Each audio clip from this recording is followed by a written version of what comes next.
Shalom, shalom.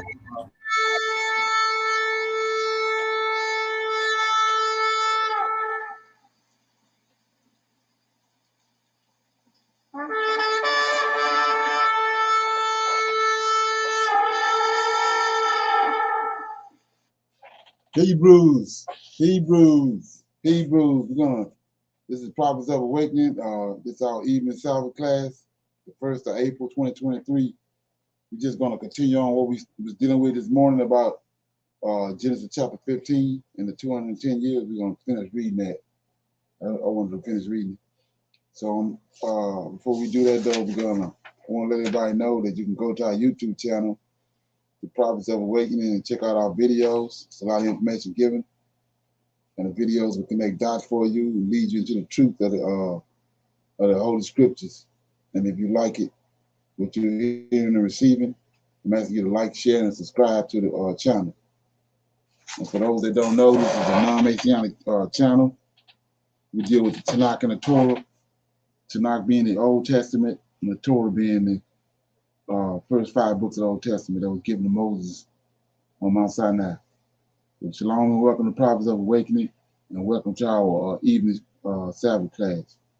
We're going to do our normal, which is a moment of silence, the evening Sabbath prayer, the Psalms, then we do a little current event, need to know information, and we'll do some Q&A, and we'll go pick back up where we left off this morning. Okay? It's a moment of silence for our Lord of hosts and all that he's doing to bring about our prophesied deliverance from these lands of our enemies. Oh Lord, we come before thee at the closing of your Shabbat, thanking you for your mercy and your great power. And we appreciate you, oh Lord, for your patience and guidance in these last days. Oh Lord, and we thank you for awakening us to this great understanding of your word. For this cause, we honor and respect you greatly. Turn not thy face from us, but allow thy face to shine upon us, and that in our searching of you, we find you, O Lord, and dwell with you. Peace be on you. Okay. So with that being said, I'm going to read a psalm right quick.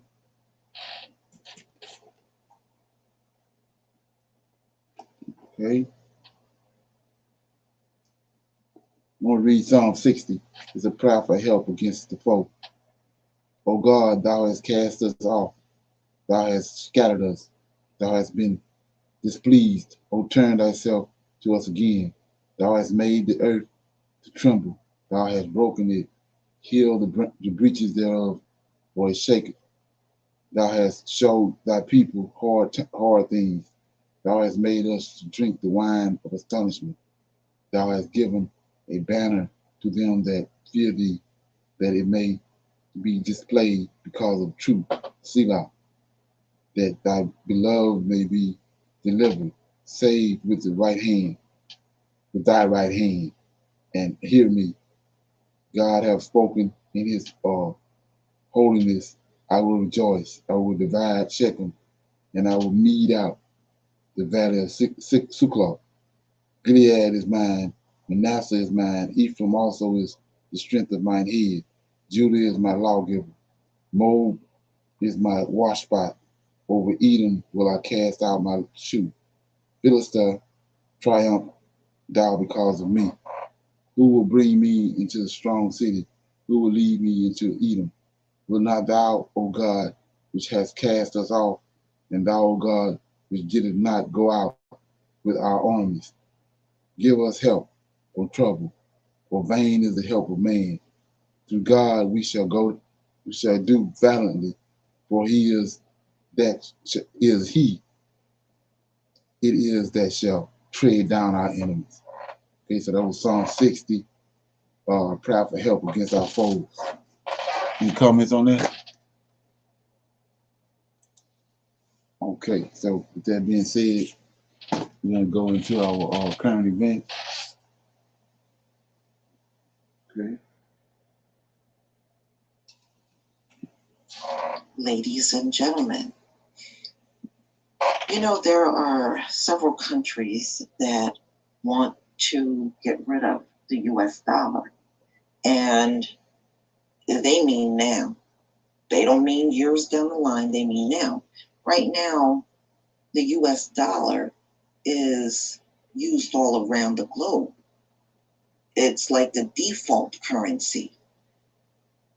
Even if one country steps away from the dollar, this could put a devastating impact on the US, period. You know, we got a lot of naive people that think, oh, well, as long as we're getting up and spending money, the US will be okay. Not true. Not true. The only reason why the USA is okay now is because that dollar is being circulated on a global level. So if one or even a few countries step away, it's going to have a devastating impact on the US, period. You can't save yourself from this one, you know? And let's be real, the US has not treated people in other countries very well. Y'all literally have been going across this globe bullying anybody, especially ones that don't agree with you. So Gaddafi wanted to come up with his own gold currency and get rid of the US dollar, and y'all went over there and killed that man. I don't know how you're going to kill your way out of this one when you got several countries. Get real. You don't have the ability to do that. And even if you did, with more and more countries stepping away from the US, it would be counterproductive. It probably would reinforce why everybody wants to get rid of the dollar if you did something like that again. So let's get into this, y'all. Brazil-China strike trade deal agreement to ditch US dollar. Brazil and China have reportedly struck a deal to ditch the US dollar in favor of their own currencies in trade transactions. The deal announced on Wednesday will ensure China, Brazil, and there are other countries, but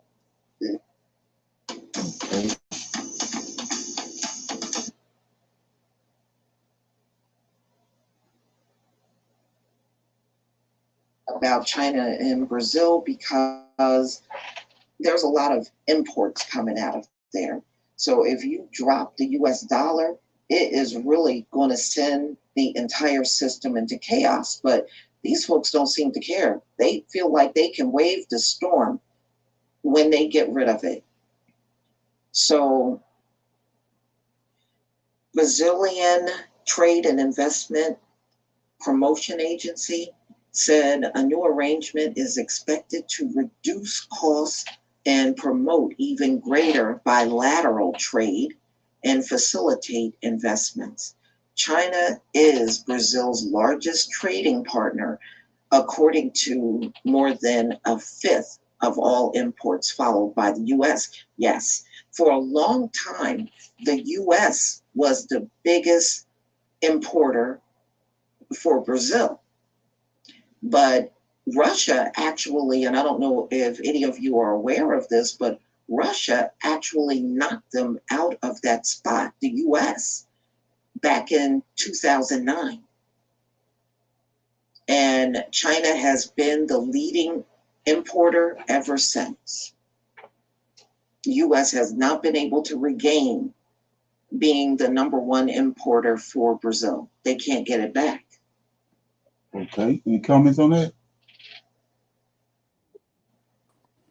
I've been hearing a lot about that from a lot of African countries as well, that they're going to be getting rid of the dollar. And then recently, I've been seeing in the news that the United States are going to Africa to talk about I don't know, trade or something. But I'm hearing a lot of rumors that I don't know the details of it, but definitely something that's on afoot. Right. They tired of the tired of America, their arrogance and all the debauchery that they've done up until this point, and it's coming back on them. That's what that is. EC set to annihilate US dollars and cryptocurrency. By offering cryptocurrencies as a replacement for legal tender money, Bitcoin challenged the financial system. Thousands of other cryptocurrencies have emerged since then. The goal of cryptocurrencies is to avoid relying on the authority of financial institutions and central banks, while also lowering costs and improving transaction and payment security. Brazil, Russia, India, China, and South Africa, under the BRICS umbrella, will launch a new global reserve currency.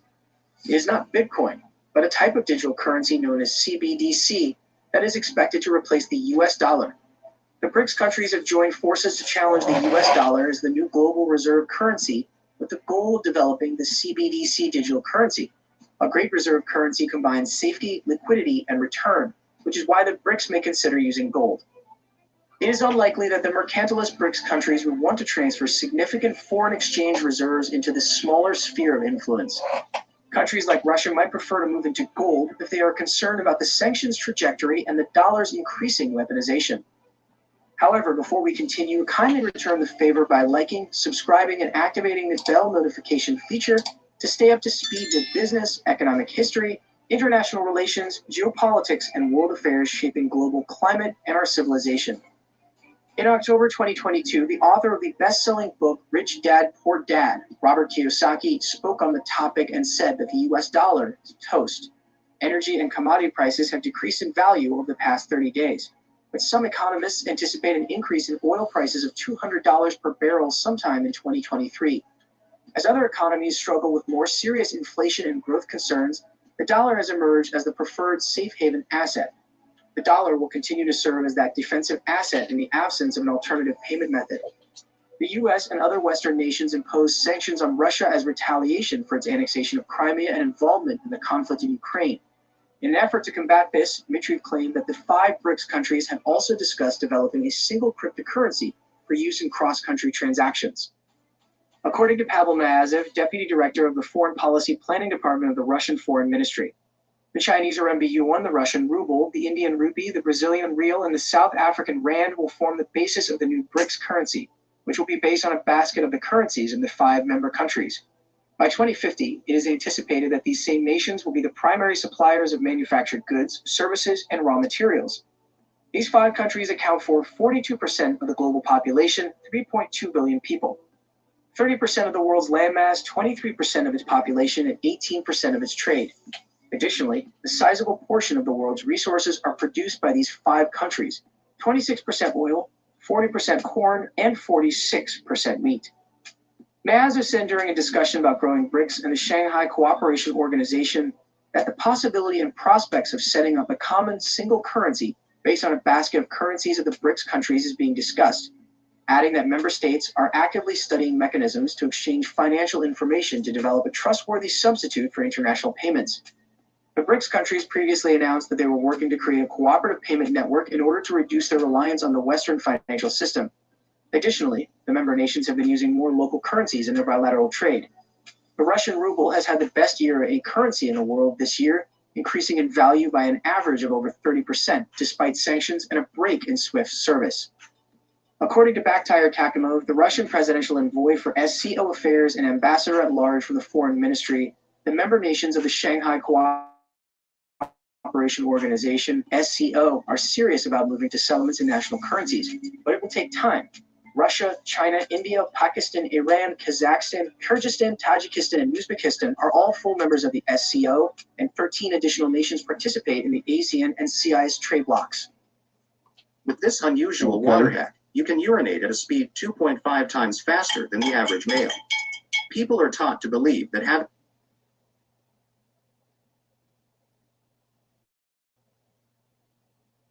cryptocurrency as of November 2021, according to the U.S. Library of Congress. Algeria, Bangladesh, China, Egypt, Iraq, Morocco, Nepal, Qatar, and Tunisia are among them. China, the BRICS country with the highest GDP, may have an impact on the competitiveness of the BRICS CBDC digital currency. With the global de-dollarization trend accelerating, the 2 assets that could stand to benefit are gold and the BRICS cryptocurrency. BRICS could also see its membership expand, with Turkey, Egypt, and Saudi Arabia considering joining the group. Profits from oil export are expected to turn down due to expected decline in global demand by 2040, according to the Brookings Institute Report 2020. Saudi Arabia launched the Saudi Vision 2030 program to reduce its reliance on oil and diversify its economic resources. You also notice how They bought up cryptocurrency. Everybody's saying that cryptocurrency is done, but it ain't done because of that's just like I said, those bankers and the Illuminati and the Esau deliberately sabotage their cryptocurrency because of what they're getting ready to do with this. Like he was talking about the digital dollar. The digital dollar is tied to cryptocurrency. Cryptocurrency gonna blow up. You know. Anybody got any comments on that? Okay. I'm trying to light on this. This is a little need to know information right here. Ruto has made a firm statement regarding same-sex relationships, reiterating that his country will strictly adhere to its customs, traditions, and the 2010 Constitution on marriage and relationships. He emphasized that Kenyans will only respect rights that are legal, as provided for in the Constitution. Ruto cited the Constitution as one of the most progressive documents, enshrining the scope of people's rights, including the right to marry and form relationships, which he asserts are between men and women in Kenya. Welcome. This is Rain Smith, and you're watching the New Africa channel.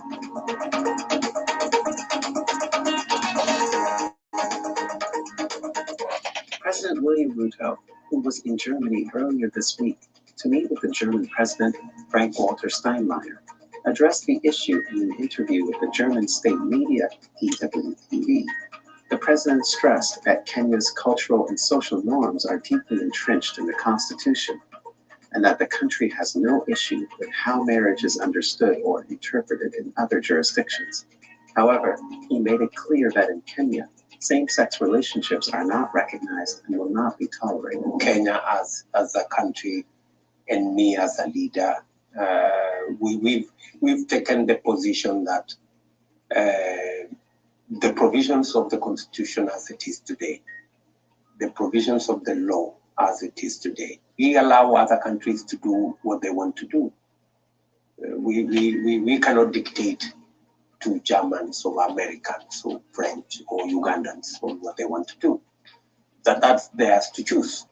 For us as a country, we have taken a position, and that position is informed by our culture, our tradition, our constitution, and our laws.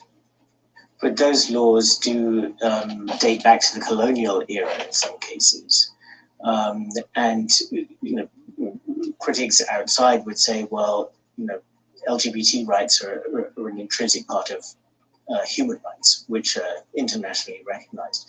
Do you recognize that? Do you see that the rights of LGBT people are intrinsically a question of human rights, which are universal? Or do you feel that it is simply something that it is for each country to decide?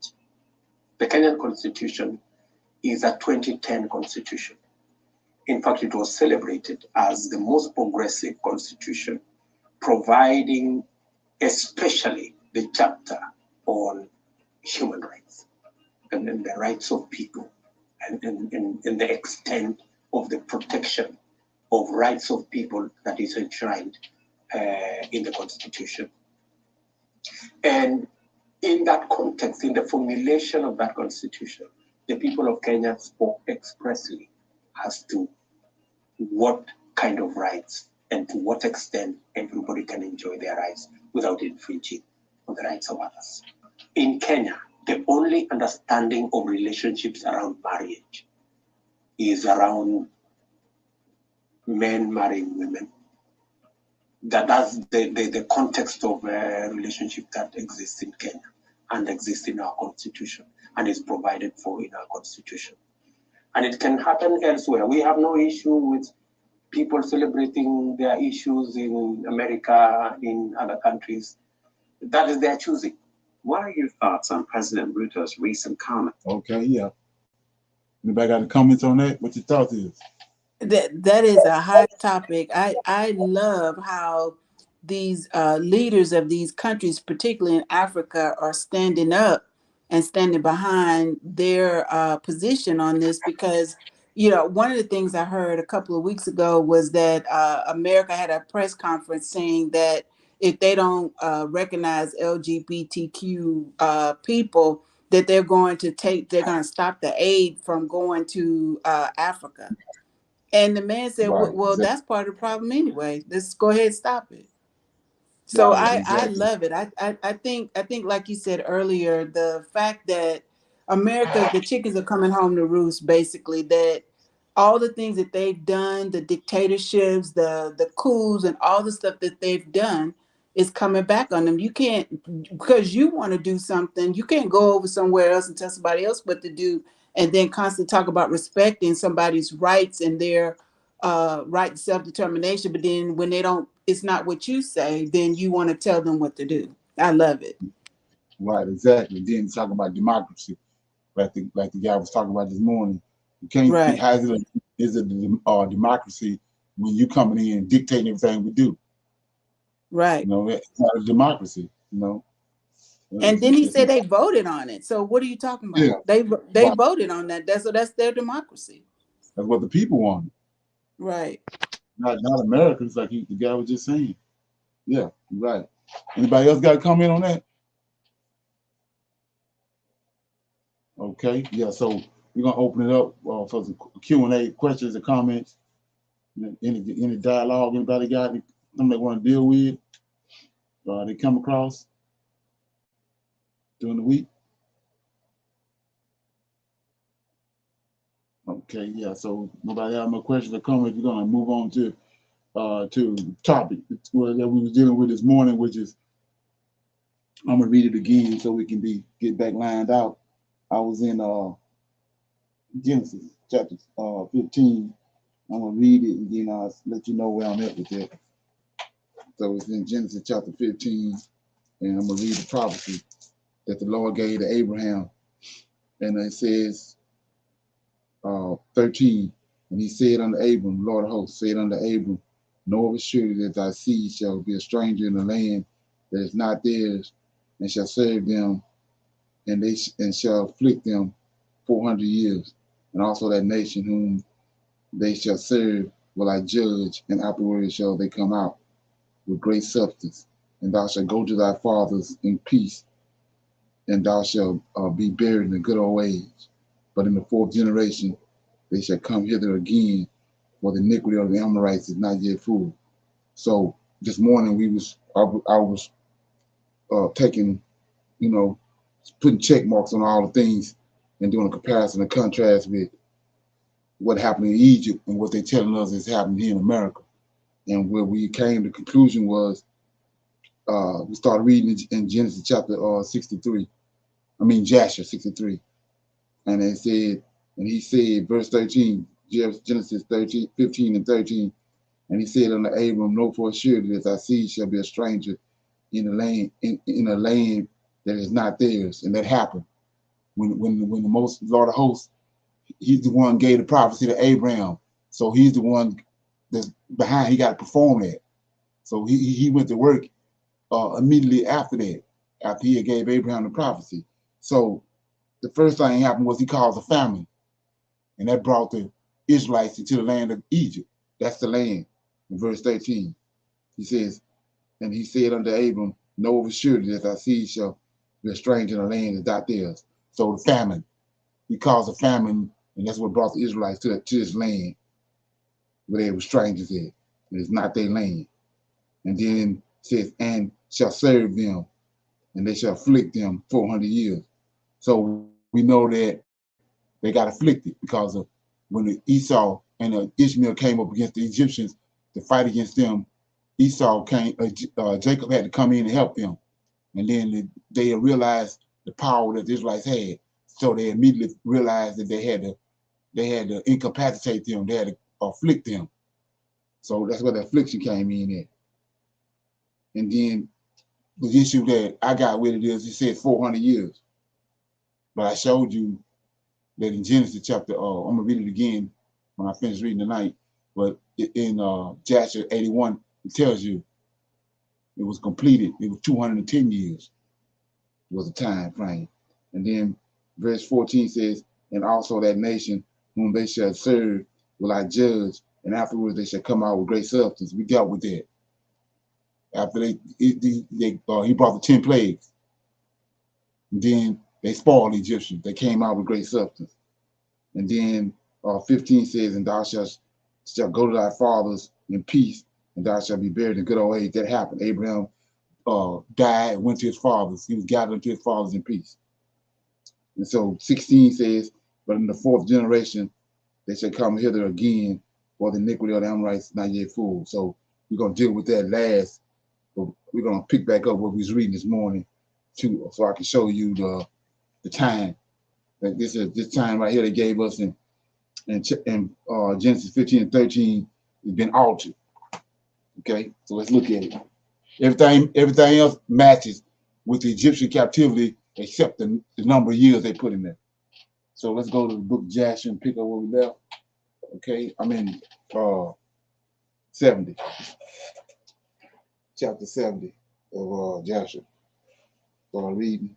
So it says, and in the third year, from the birth of Moses, Pharaoh was sitting at a banquet when our foreigner, the queen, was sitting at his right, and Betha at his left, and the lad Moses was lying upon their bosom, and Balaam, son of Pierre. Here we go. I was explaining earlier. I don't know if Mike on here, but I was telling them about the two men that threw down their staffs with Moses. It says, and Balaam, the son of Pierre, with his two sons. So Balaam, two sons is Janus and Jambres. I'm gonna show you that in a minute. And all the princes of the kingdom were sitting at a table in the king's presence. And the lad stretched forth his hands upon the king's head, Moses, and took the crown from the king's head and placed it on his arm. And when the king and the princes saw the work which the boy had done, the king and the princes were terrified.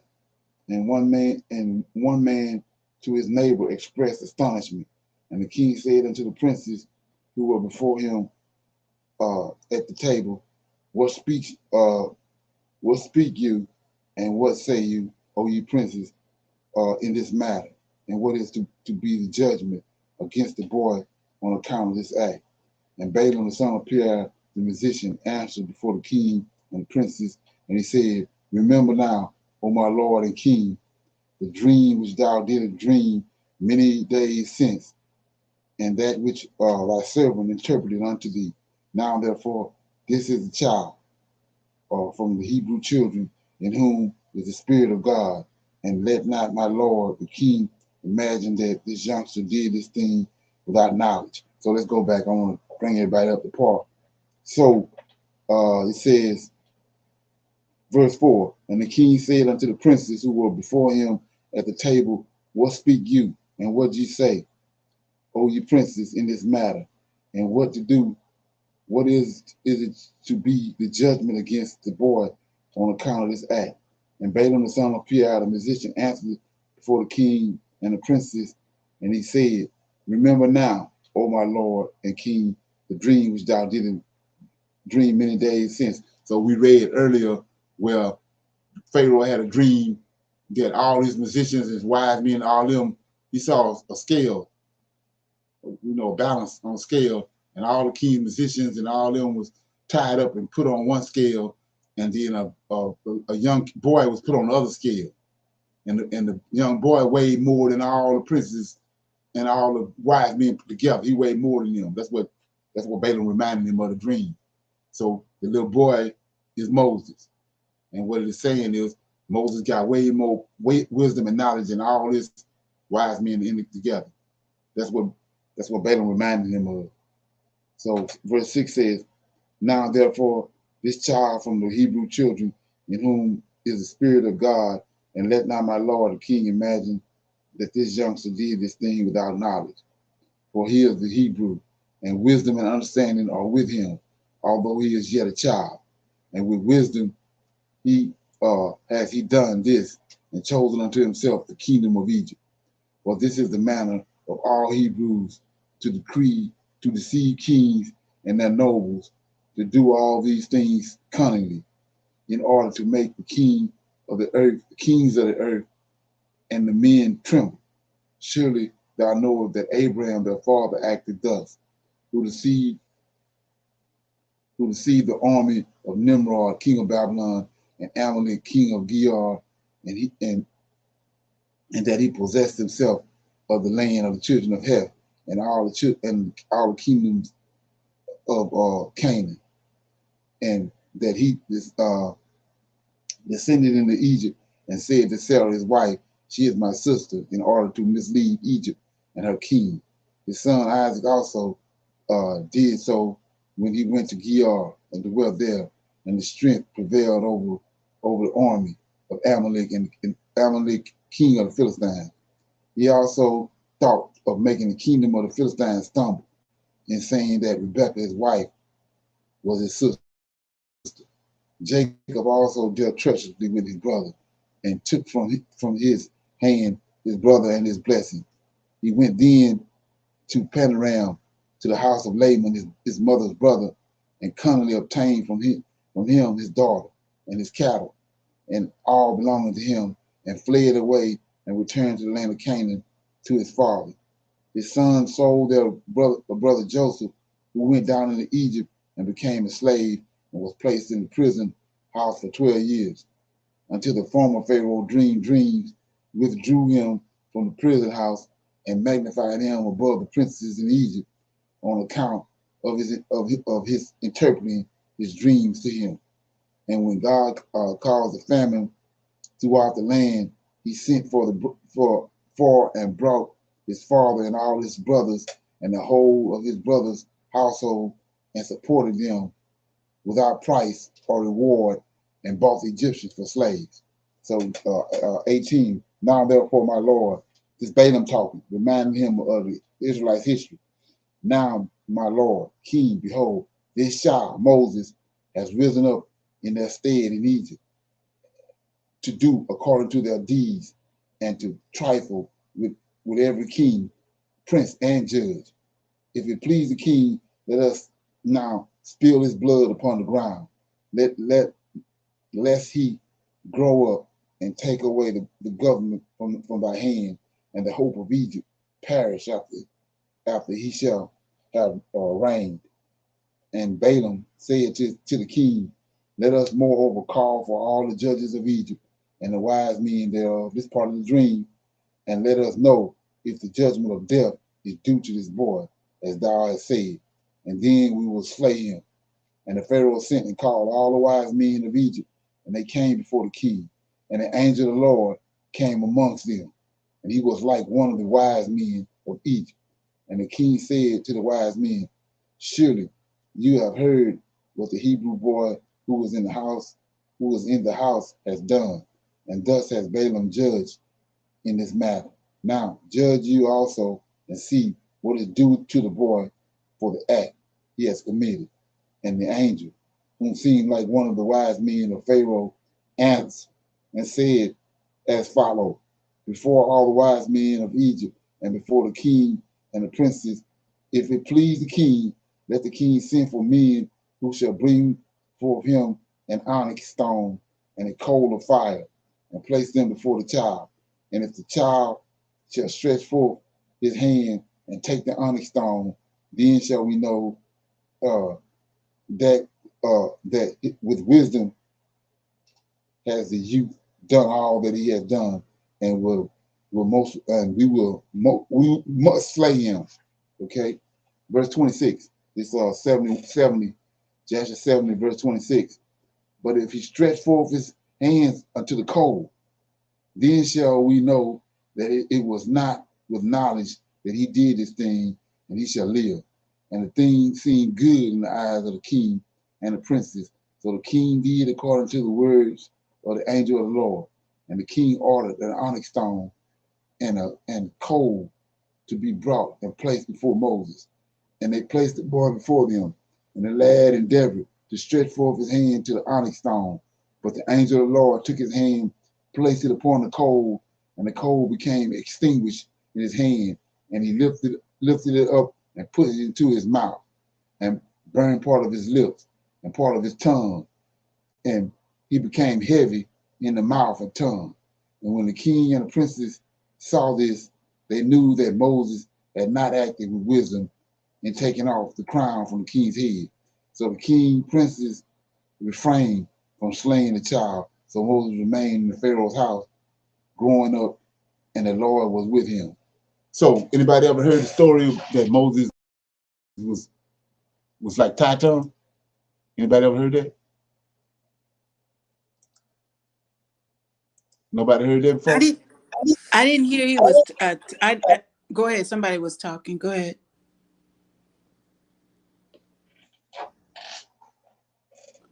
Oh, okay. Well, I was going to say I didn't hear. I never heard that, but I knew that he had said something about not being able to be a good speaker. So that was Right, one of the reasons why his brother had to speak for him. right. But I didn't. Aaron. I had never heard that story before.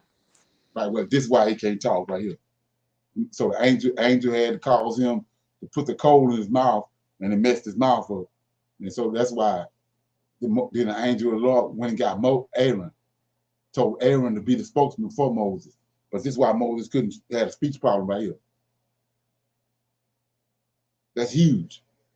Okay. So anyway, why is this not in the King James? So anyway, verse 30 says, and when the king, so 31. So the king and the princes refrained from slaying the child.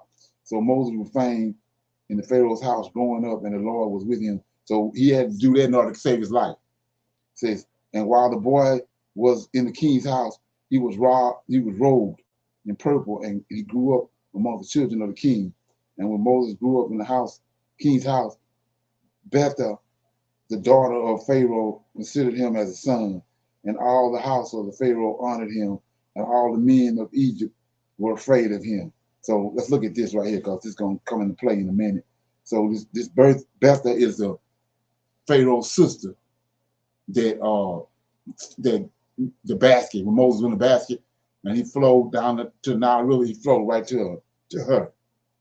That's what saved his life. Lord holds behind all this. All this tied to Genesis chapter 15. Him bringing about the fulfillment that he had promised Moses, the prophecy he gave Moses in Genesis 15. So he ended up floated right over there to her, right? And she took him in as a son. So 34. And he daily went forth and came in the land of Goshen, where his brethren, the children of Israel, were. And Moses saw them daily in shortness of breath and hard labor. And Moses asked them, saying, wherefore is this labor meted out unto you day and by day? And they told him all that had befallen them, and all the injunctions which Pharaoh had put upon them before his birth. And they told him all the counsel which Balaam the son of Beor had counseled against them, and what he had also counseled against him in order to slay him when he had taken the king's crown from off his head. And when Moses heard these things, his anger was kindled against Balaam, and he sought to kill him, and he was in ambush for him day by day. And Balaam was afraid of Moses, and look here, and he and his two sons rose up and went forth from Egypt, and they fled and delivered their souls and betook themselves to the land of Cush, to Kingus, king of Cush. And Moses was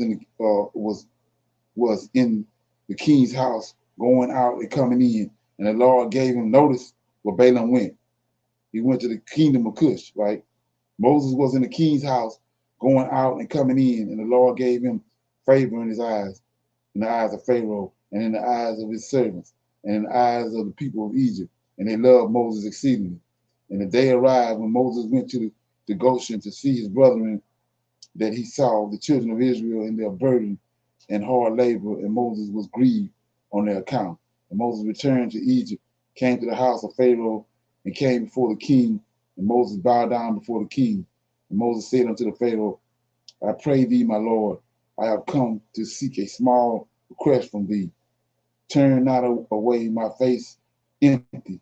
And the Pharaoh said unto him, speak. And Moses said unto the Pharaoh, let there be given unto the servants of the children of Israel who are in Goshen 1 day to rest therein from their labors. And the king answered Moses and said, behold, I have lifted up thy face in this thing to grant thy request. And the Pharaoh ordered a proclamation to be issued throughout all Egypt and Goshen, saying, to you, all the children of Israel, thus says the king, for 6 days See that? Moses lining them out. For 6 days you shall do your work and labor, but on the seventh day you shall rest and shall not perform any work. Thus shall you do all the days, as the king and Moses, the son of Bethel, have commanded. And Moses rejoiced at this thing which the king had granted to him, and all the children of Israel did as Moses ordered them. For this thing was from the Lord to the children of Israel. For the Lord, here you go, right here. Here go another example right here. For this thing was from the Lord to the children of Israel. For the Lord had begun to remember the children of Israel to save them for the sake of their fathers, what he had told Abraham in Genesis 15. Say 50. And the Lord was with Moses, and his fame went throughout Egypt.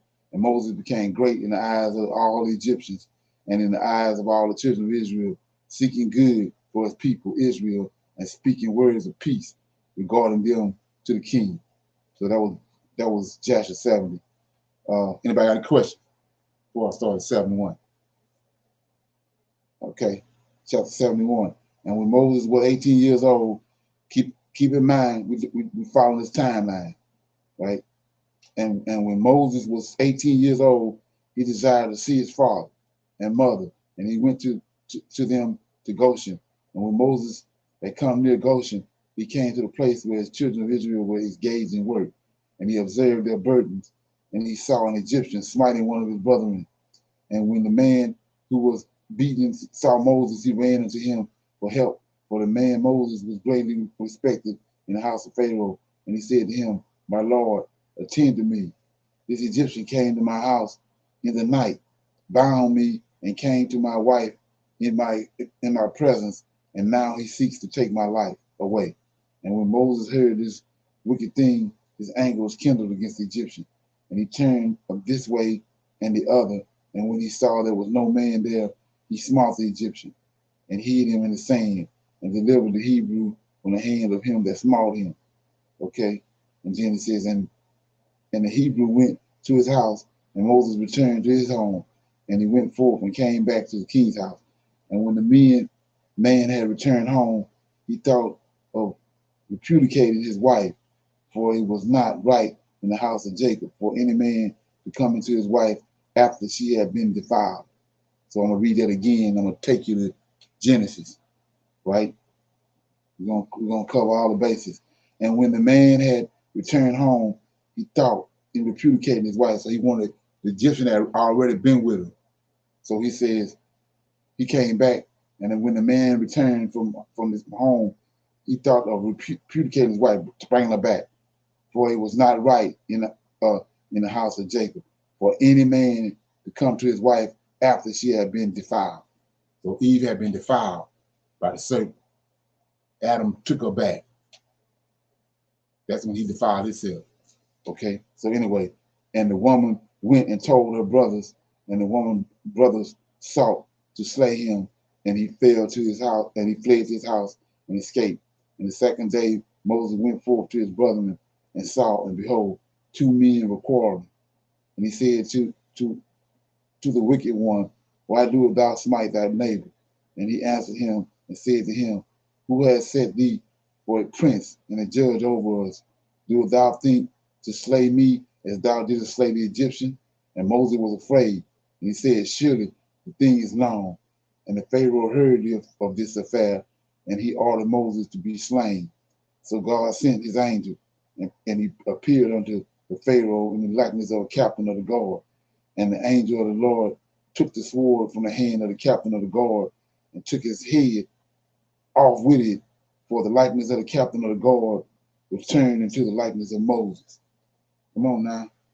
They ain't put that in the King James. It says, and the angel of the Lord took hold of the right hand of Moses, brought him forth from Egypt, and placed him from without the borders of Egypt, a distance of 40 days' journey. And let's read that again. Okay. Like I say, they ain't put this in King James.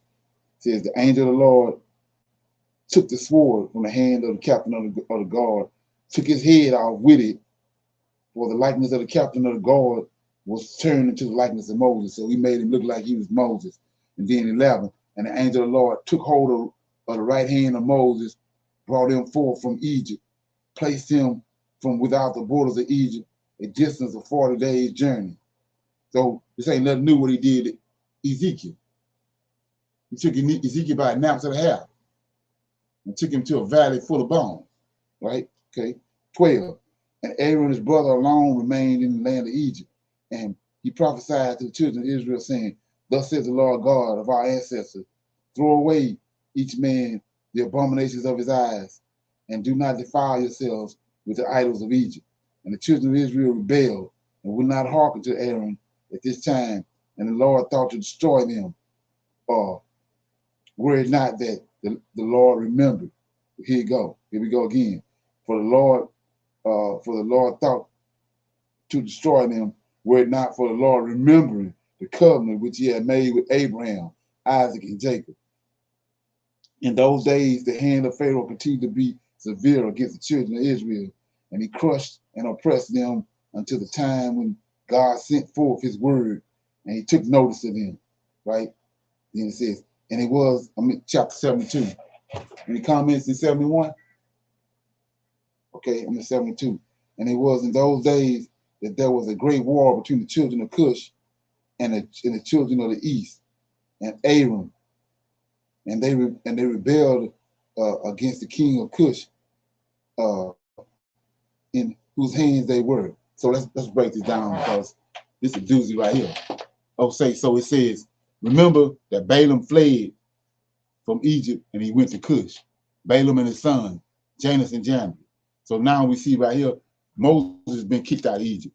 And it was in those days, there was a great war between the children of Cush and the children of the east, and Aaron, and they rebelled against the king of Cush, whose hands they were. So, okay, so now let's look at it. Let me keep reading a little bit, then I go what I'm doing. So verse 2, king of Cush went forth with all his children of Cush, a people numerous as the sands of the sea, and he went to fight against Aaron and the children of the east to bring them under subjection. So I'm going to show you who these children of the east are, so you can get the proper understanding of what's going on. So I'm in Genesis chapter 10.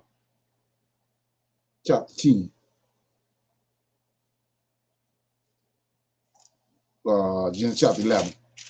No bad. So if you go to Genesis chapter, chapter 10, and I'm in. Notice that it's got two different. You got sons of Japhet in Genesis chapter 10, and then over the top, over verse 2, sons of Japhet. He lists Japhet verses 2 through 5. Then he got sons of Ham 6 through 20. Then you got sons of Shem 21 through 32. Then in Genesis chapter 11, you got another group of Shem descendants, starting in chapter 11, starting at verse 10 through 28. So you got two sets of descendants from Shem. So if you go back to Genesis chapter 10, verse 21, we're going to see why. I'm in Genesis chapter 10, verse 21.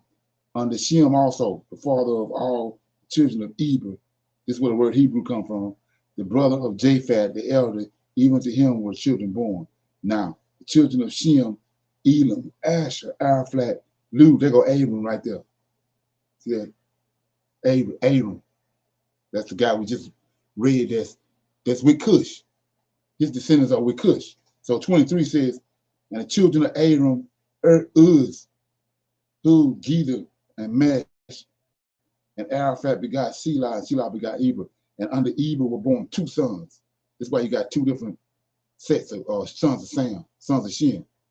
And the name of one was Peleg, right?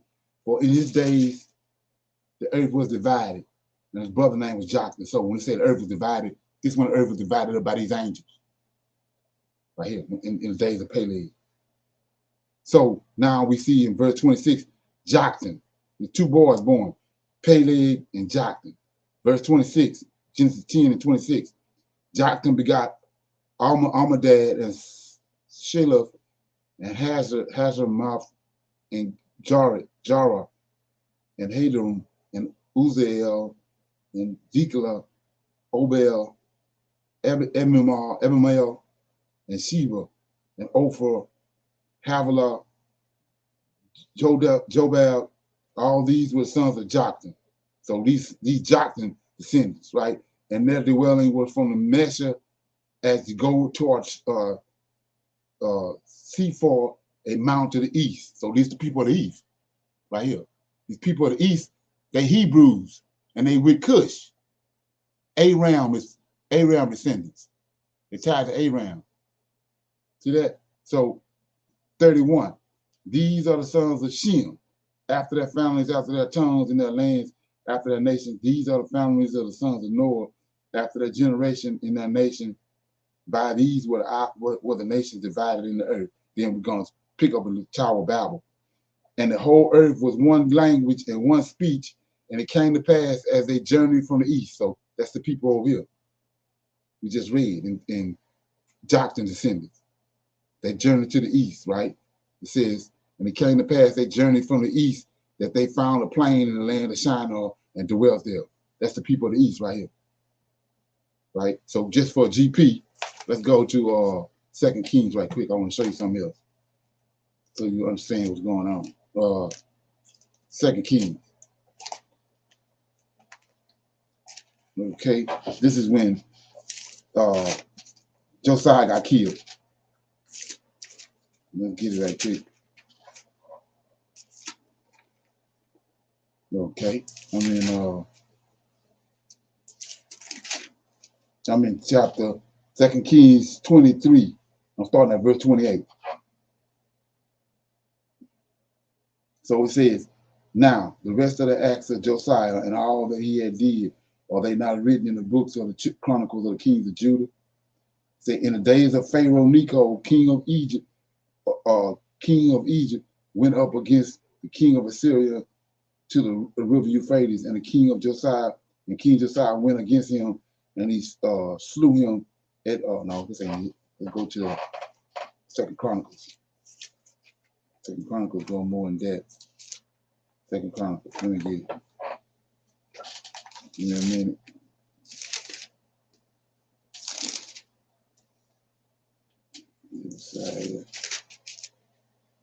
Okay, yeah, I'm in Second Chronicles 35 and 20.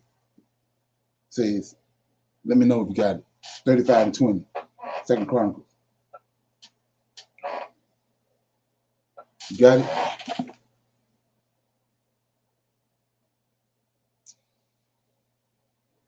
You got it?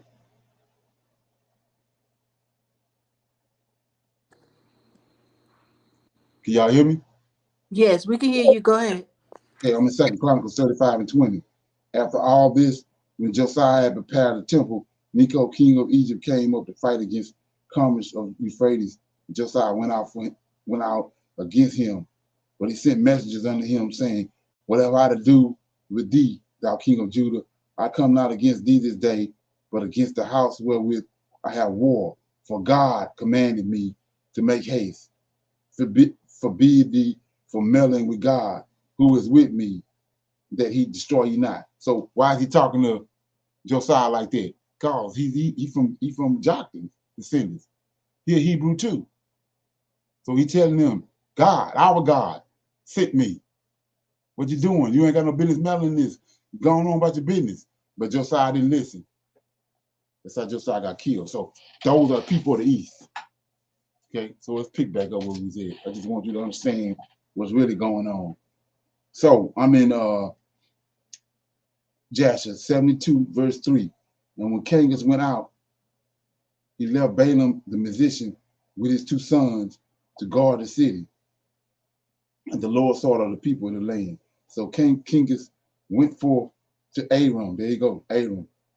I just showed you that in Genesis chapter 10. Aram and the children of the east, the Hebrews. And he fought against them and smote them. And they all fell down wounded before Kangas and his people. And he took many of them captive, and he brought them under subjection at first. And he encamped upon their land, and he take tribute from them as usual. And Balaam the son of Beor went to the king of Cush.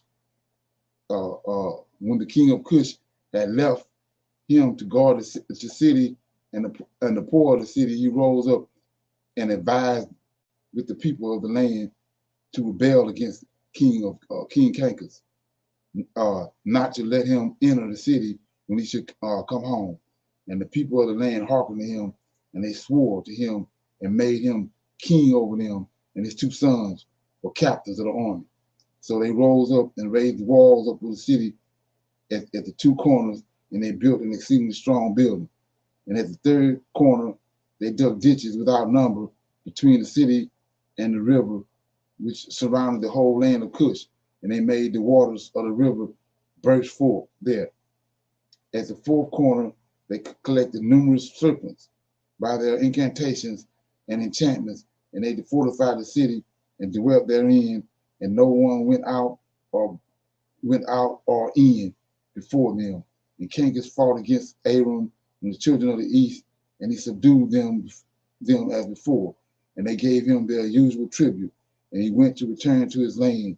And when king of Cush approached the city, all the captains of the forces with him, they lifted up their eyes and saw that the walls of the city were built up and greatly elevated.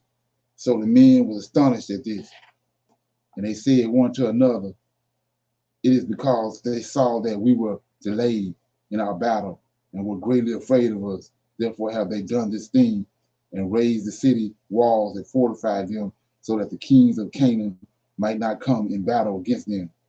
So the king and the troops approached the city door, and they looked up, and behold, all the gates of the city were closed.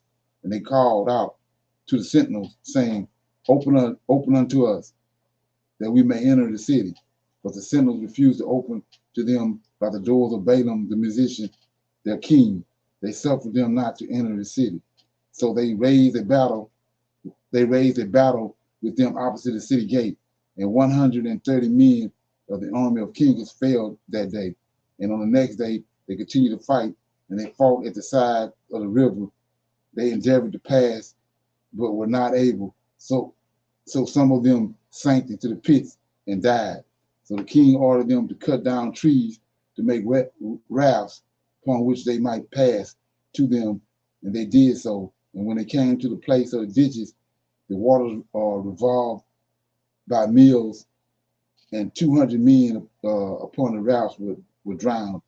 And on the third day they came to fight at the side where the serpents were, but they could not approach there, for the serpents slew them 170 men. They ceased fighting against Cush, and they besieged Cush for 9 years. No person came out or in. At that time, that the war and the siege were against Cush, Moses fled from Egypt, right? From Pharaoh, who sought to kill him from having slain the Egyptian. And Moses was 18 years old. Notice that. Moses was 18 years old when he fled from Egypt, from the presence of the Pharaoh, and he fled to escape the camp of Canchus. And he escaped to the camp of Canchus, which at that time was besieging Cush. And Moses was 9 years in the camp of Canchus and king of Cush. All the time that they were besieging Cush, Moses went out and came in with them. And the king and the princes and all the fighting men loved Moses, for he was great and worthy. His stature was like a noble lion. His face was like the sun, and his strength was like that of a lion, and he was counselor to the king.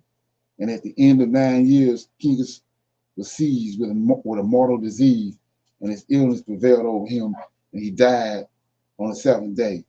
So his servants embalmed him, carried him, and buried him opposite the city gate to the north of the land of Egypt. And they built over him an eloquent, strong, and high building, and they placed great stones below. And the king's scribes engraved upon those stones all the might of the king of Canchus and all his battles which he had fought. Behold, they were written there at this day, unto this day. Now after the death of Canchus, king of Cush, he grieved his men and his troops greatly on account of the war. So they said one to the other, give us counsel what we are to do at this time, as we have resided in the wilderness 9 years away from our homes. If we say we will fight against the city, many of us will fall wounded or killed. And if we remain here in the siege, we shall also die. For now, all the kings of Aram and the children of the east will hear that our king is dead, and they will attack us suddenly in hostile manner, and they will fight against us and leave no remnant of us. Now therefore, let us go and make a king over us, and let us remain in the siege until the city is delivered up to us. And they wish to choose on that day a man for king from the army of kings. And they found no object of their choice like Moses to reign over them. And they hastened and stripped off each man his garment and cast them upon the ground. And they made a great heap and placed Moses thereon. And they rose up and blew their trumpets and called out before him and said, May the king live, may the king live. And all the people and nobles swore unto him to give him for a wife Adoniah, the queen of Cushites, wife of kings. And they made Moses king over them all that day, on that day. And all the people of Cush issued a proclamation on that day, saying, Every man must give something to Moses of what is in his possession.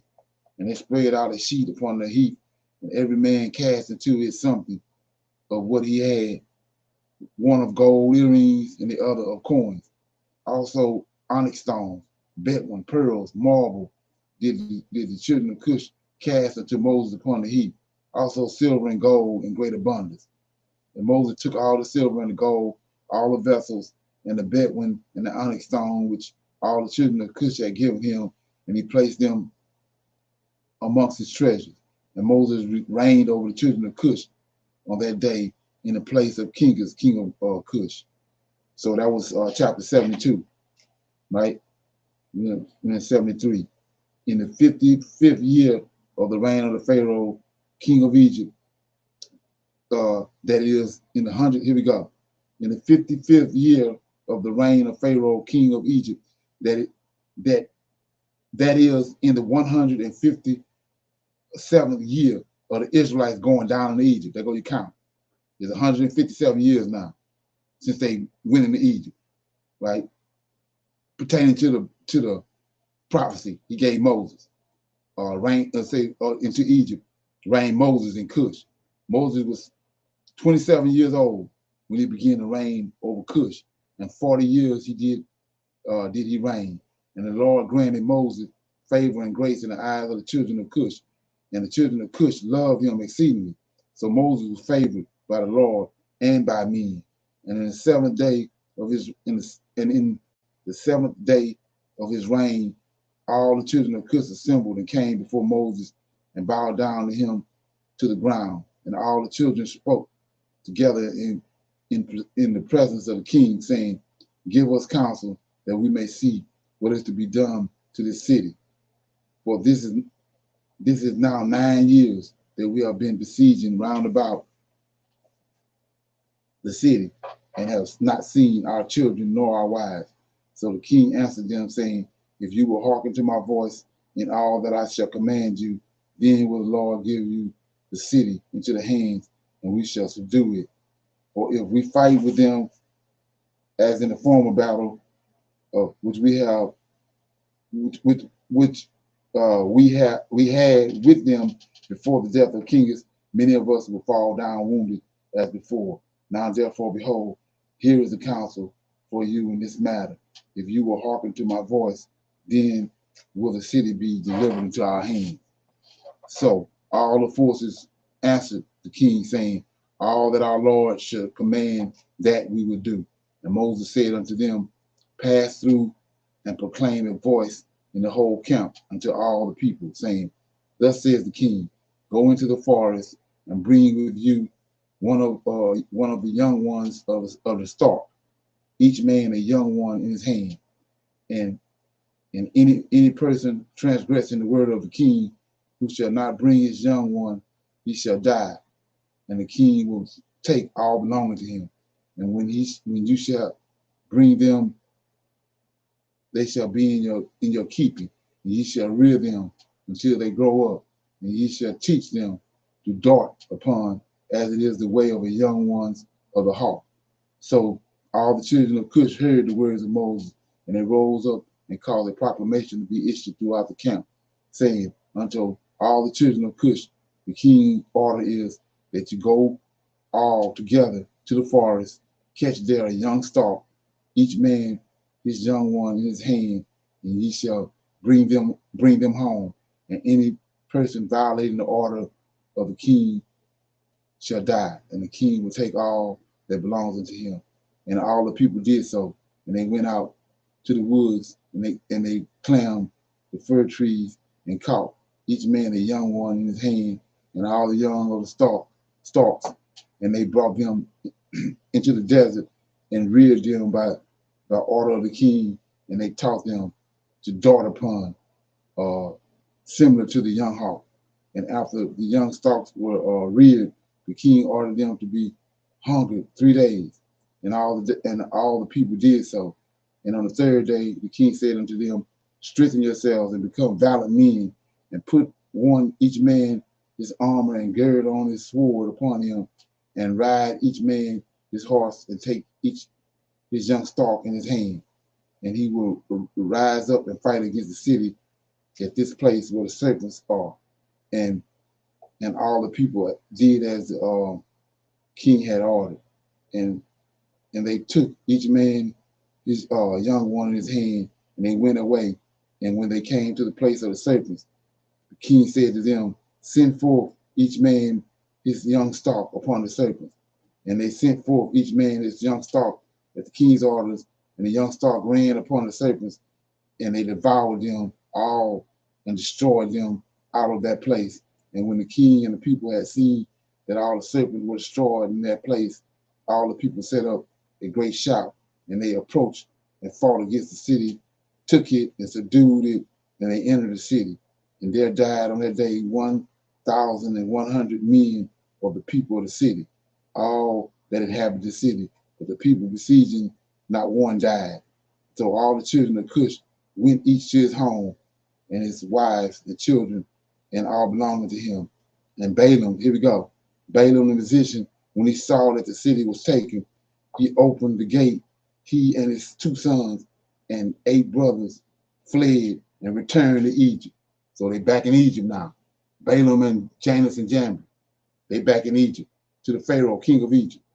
Okay, they are the sorcerers and the musicians who are mentioned in the book of the law, standing before Moses when the Lord brought the plagues in Egypt. So they the same ones that threw down the rods.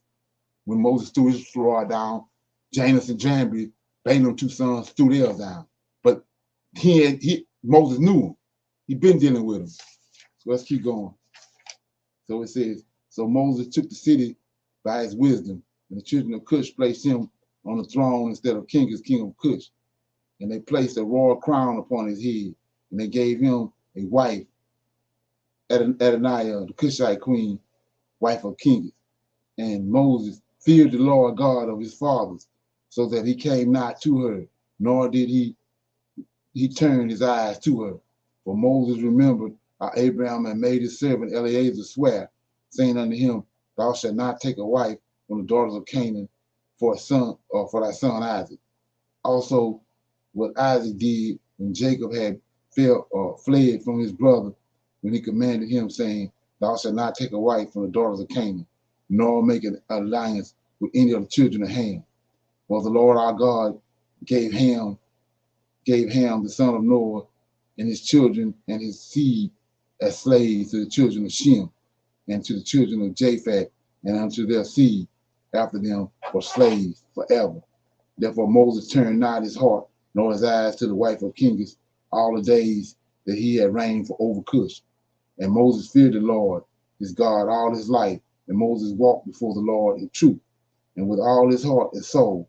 He turned not from the right way all the days of his life. He declined not from the way either to the right or to the left, in which Abraham, Isaac, and Jacob had walked. And Moses strengthened himself in the kingdom of the children of Cush, and he guided the children of Cush with his unusual wisdom, with his usual wisdom, and Moses prospered in his kingdom. And at that time, Aram, the children of the east, heard that king of Cush had died, and Aram and the children of the east rebelled against Cush in those days. Moses gathered all the children of Cush, the people very mighty, about 30,000 men, and he went forth to fight with Aram and the children of the east. And they went at first to the children of the east, and when the children of the east heard their report, they went to meet them and engaged in battle with them. And the war was severe against the children of the east. So the Lord gave all the children of the east into the hands of Moses. About 300 men fell down slain, and all the children of the east turned back and retreated. So Moses and the children of Cush followed them and subdued them and put a tax upon them, as was their custom.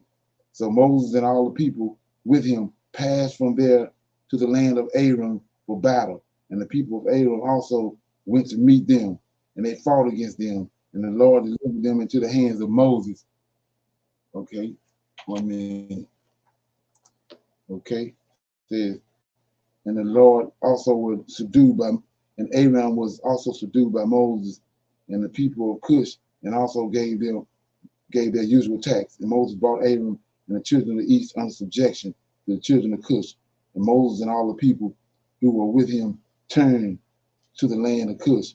And Moses strengthened himself in the kingdom of the children of Cush. And the Lord was with him, and all the children of Cush were afraid of him. So when 72, right?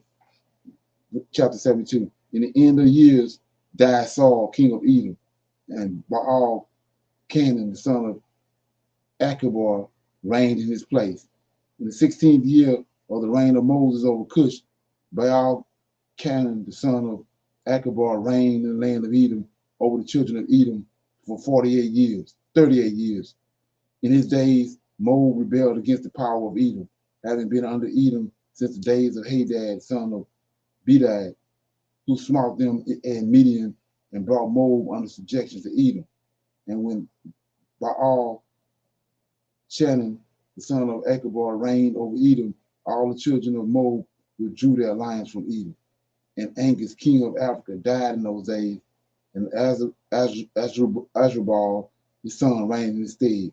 And in these days, the Janus, king of the children of Chechem, and they buried him in his. Oh, okay, let me read that again. In those days died Janus, king of the children of Chechem, the Romans, and they buried him in his temple, which he had built for himself in the plains of Canopia for a resident, and Lanus reigned in his stead.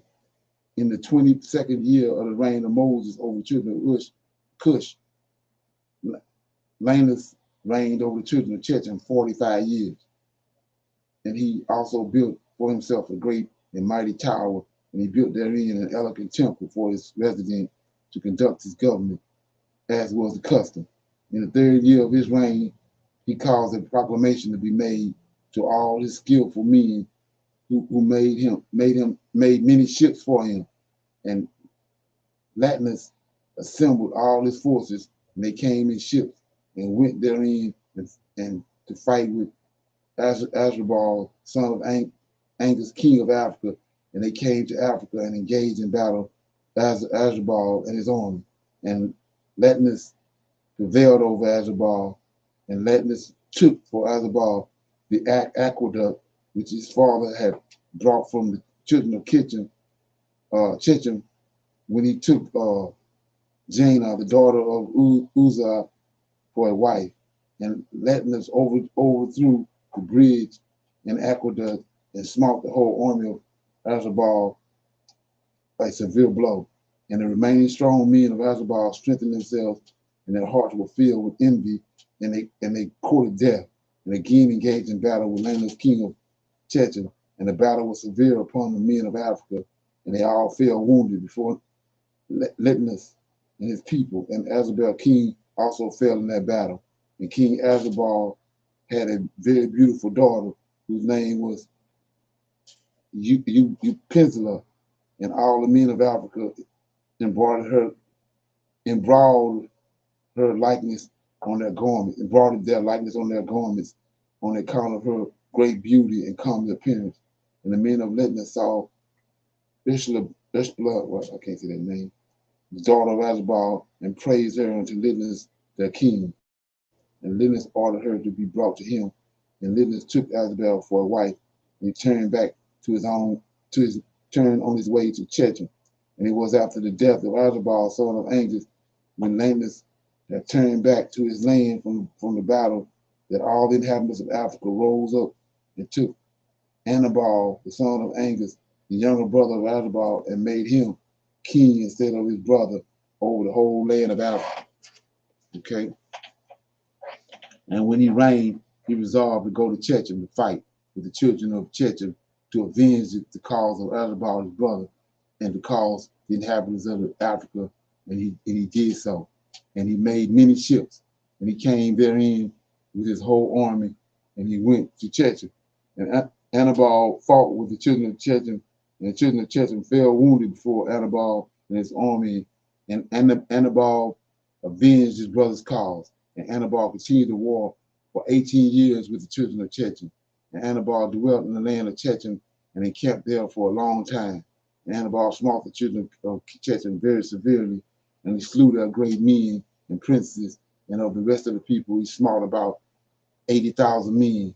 And at the end of days and years, Anabal returned to the land of Africa, and he reigned securely in the place of Azabal, his brother. So 75, okay, we're starting to get to the meat. It says, at that time, in the 180th year of the Israelites going down into Egypt. Okay, now we at 180 years.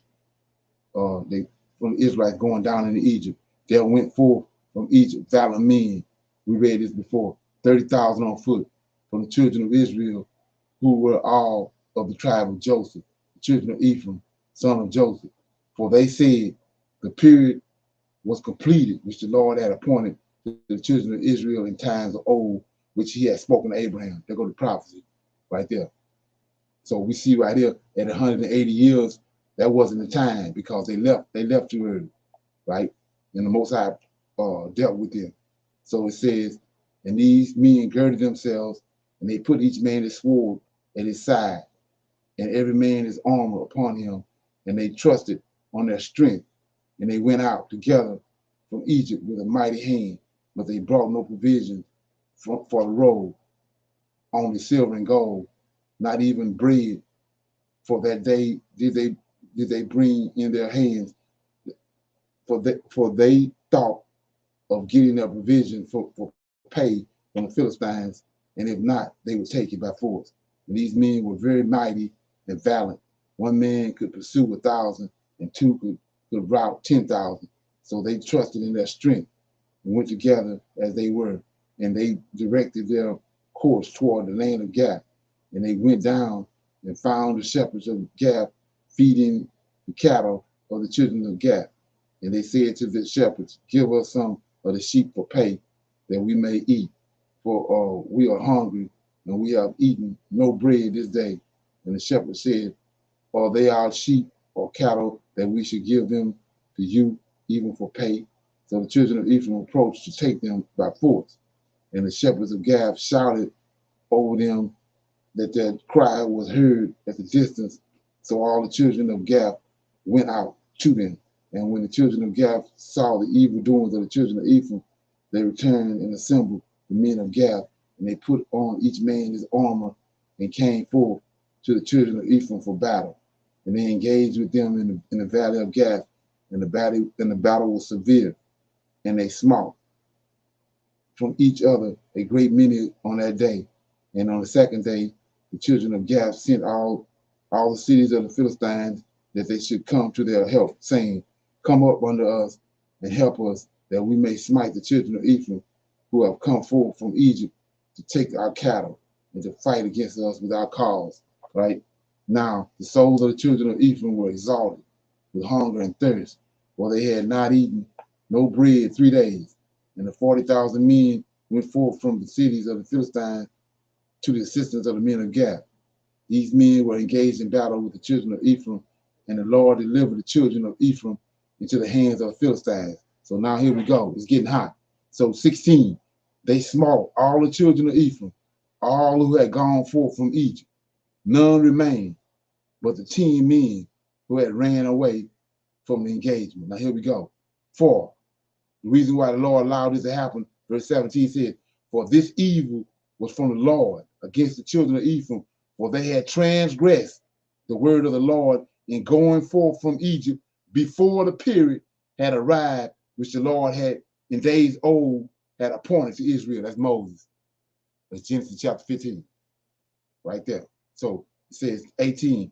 And of the Philistines also there fell a great many, about 20,000 men, and their brethren carried them and buried them in their cities.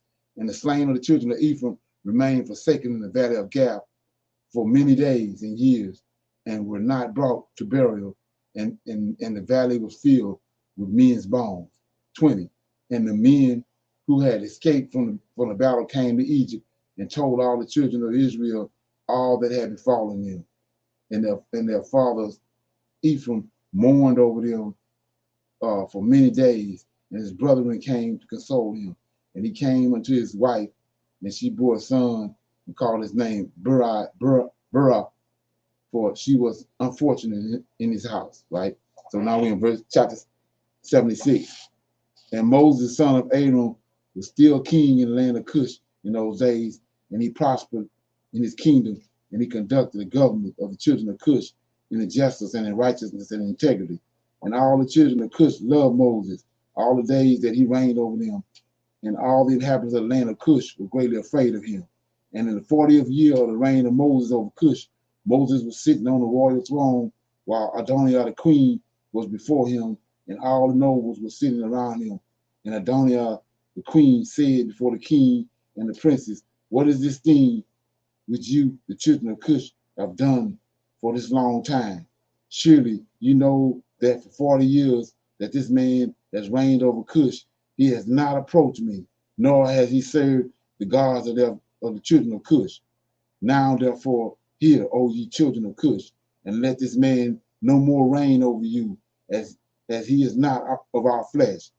And behold, Mercanus, my son, is grown up. Let him reign over you, for it is better for you to serve the son of your Lord than to serve a stranger, slave of the king of Egypt. And all the people of the nobles and the children of Cush heard the words which Adoniah the queen had spoken in their ears. And all the people were preparing until the evening, and in the morning they rose up early and made Mercanus, son of Canchus, king over them.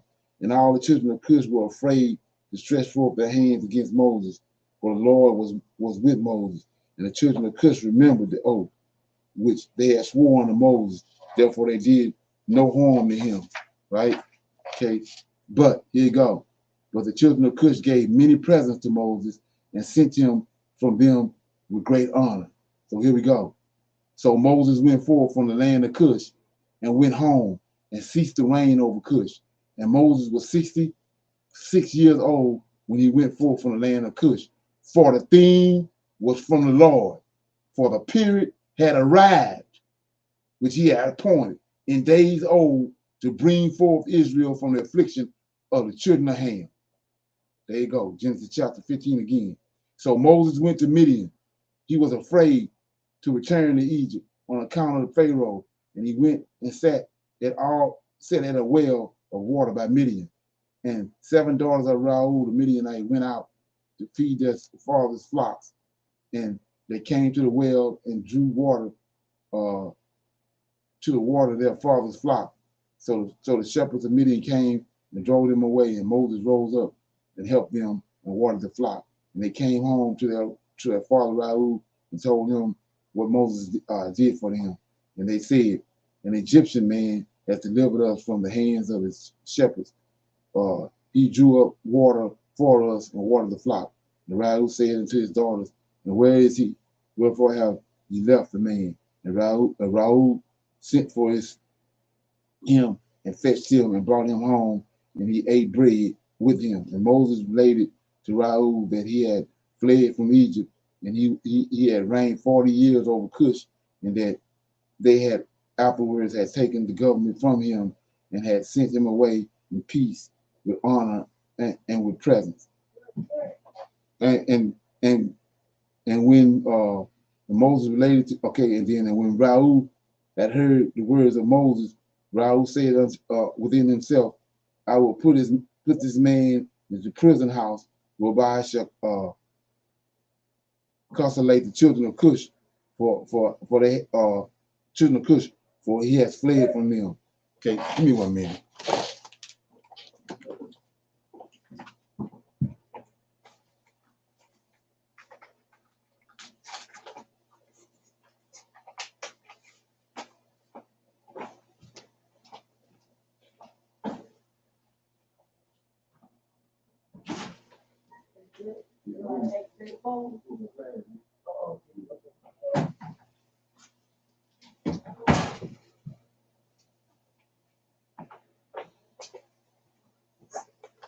Okay, so I'm at I'm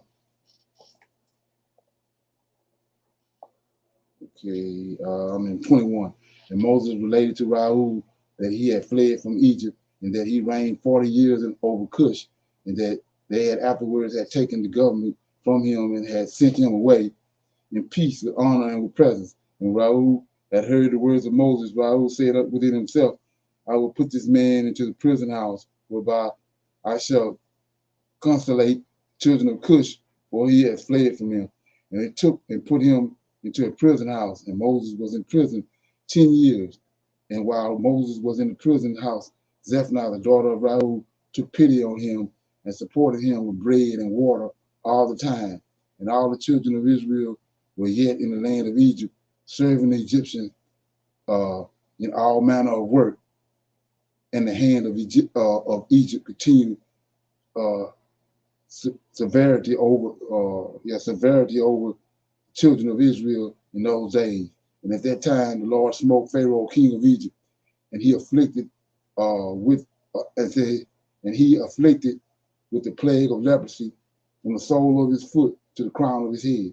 Owing to the cruel treatment of the children of Israel was this plague at that time from the Lord upon the Pharaoh, king of Egypt. For the Lord had hearkened to the prayer of his people, the children of Israel, and his cry reached him on account of their hard work. Still, his anger did not turn from them, and the hand of the Pharaoh was still stretched out against the children of Israel.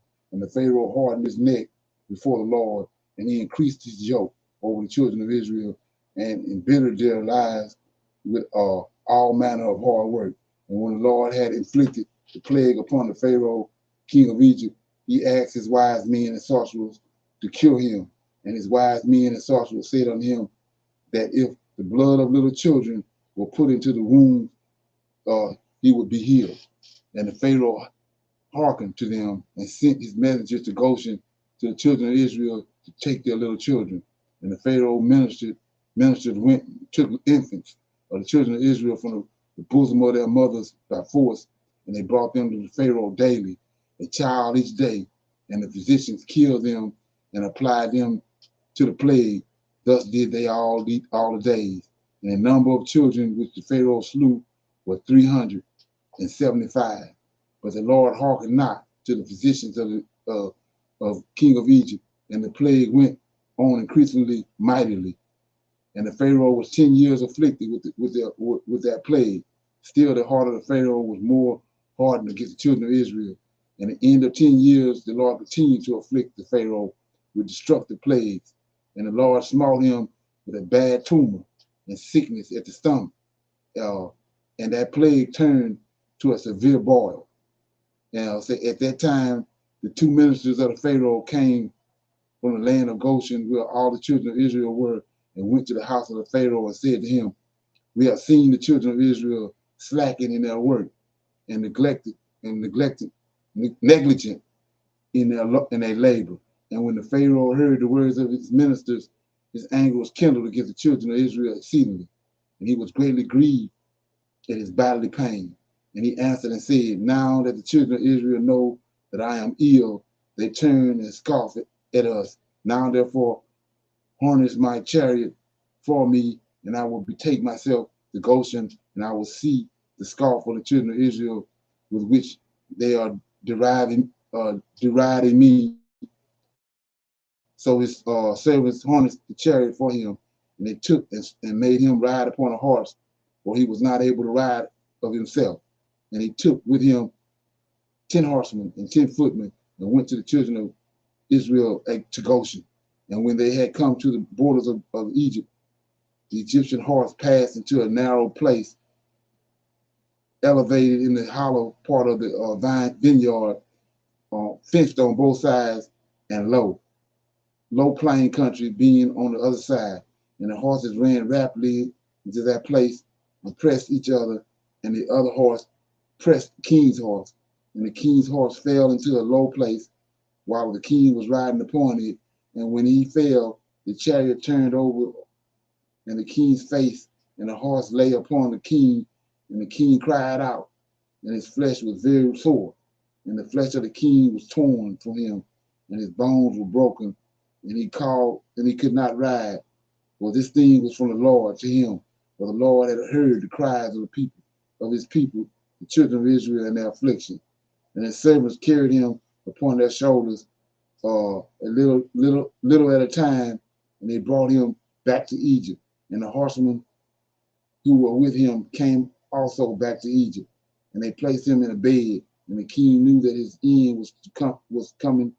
His end was come to die. So Aflac the queen and his wife came and cried before the king, and the king wept a great weeping with her. And all his nobles and servants came on that day and saw the king in that affliction, and wept greatly, and wept a great weeping with him. Right? Okay. And the princes of the king and his counselors advised the king to cause one to reign in his stead in the land, whomsoever he should choose from his sons. And the king had 3 sons, 2 daughters, which are Porphyrites, night the queen his wife had born to him, besides the king's chosen concubines. And these were their names: firstborn Othara, second Adakam, and the third Moram. And their sisters' name were Betha, and the other Accuser, I can't say the name. And Othar, the firstborn of the king, was an idiot, precipitate and hurried in his words. But the deacon was a cunning and wise man, and knowing in all wisdom of Egypt, but of unseemly aspect, thick in flesh, and very short in stature. His height was one cubit. And when the king saw Adonijah, his own son, intelligent and wise in all things, the king resolved that he should be king in his stead after his death. And he took him for wife, Gedua, daughter of Abilat, and he was 10 years old, and she bore unto him 4 sons. And he afterward went and took 3 wives, and begot 8 sons and 3 daughters. And disorder greatly prevailed over the king, and his flesh stank like the flesh of a carcass cast upon a field in the summertime during the heat of the sun. And when the king saw that his sickness had greatly strengthened itself over him, he ordered his son Adonijah to be brought to him, and they made him king over the land in his place. And at the end of 3 years, the king died in shame, disgrace, disgust, and his servants carried him and buried him in the sepulchre of the kings in Egypt, in the Zone, in Mesrine.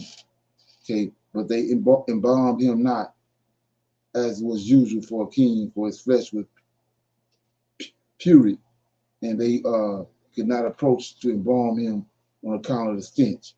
So they buried him in haste. For this evil was from the Lord to him, for the Lord had required him evil for the evil which in his days he had done to Israel. And he died with terror and with shame, and his son Adonijah reigned in his place. So this 77. Adonijah was 20 years old when he reigned over Egypt. He reigned 4 years, and in the 206th year of Israel going down into Egypt. Here we go. The 206th year. We had 206 years now. Israel going down into Egypt. Adonijah reigned over Egypt, but he continued not so long in his reign over Egypt as his father had continued their reign. His fathers had continued their reign. And Milo, his father, reigned 94 years in Egypt, but he was 10 years sick and died, for he had been wicked before the Lord. And all the Egyptians called the name of Adonijah Pharaoh like the name of his fathers, and was their custom to do in Egypt. And all the wise men of Pharaoh called the name of Adukim Ahuz for short. Short is this for short is called Ahuzah, the Egyptian in Egyptian language.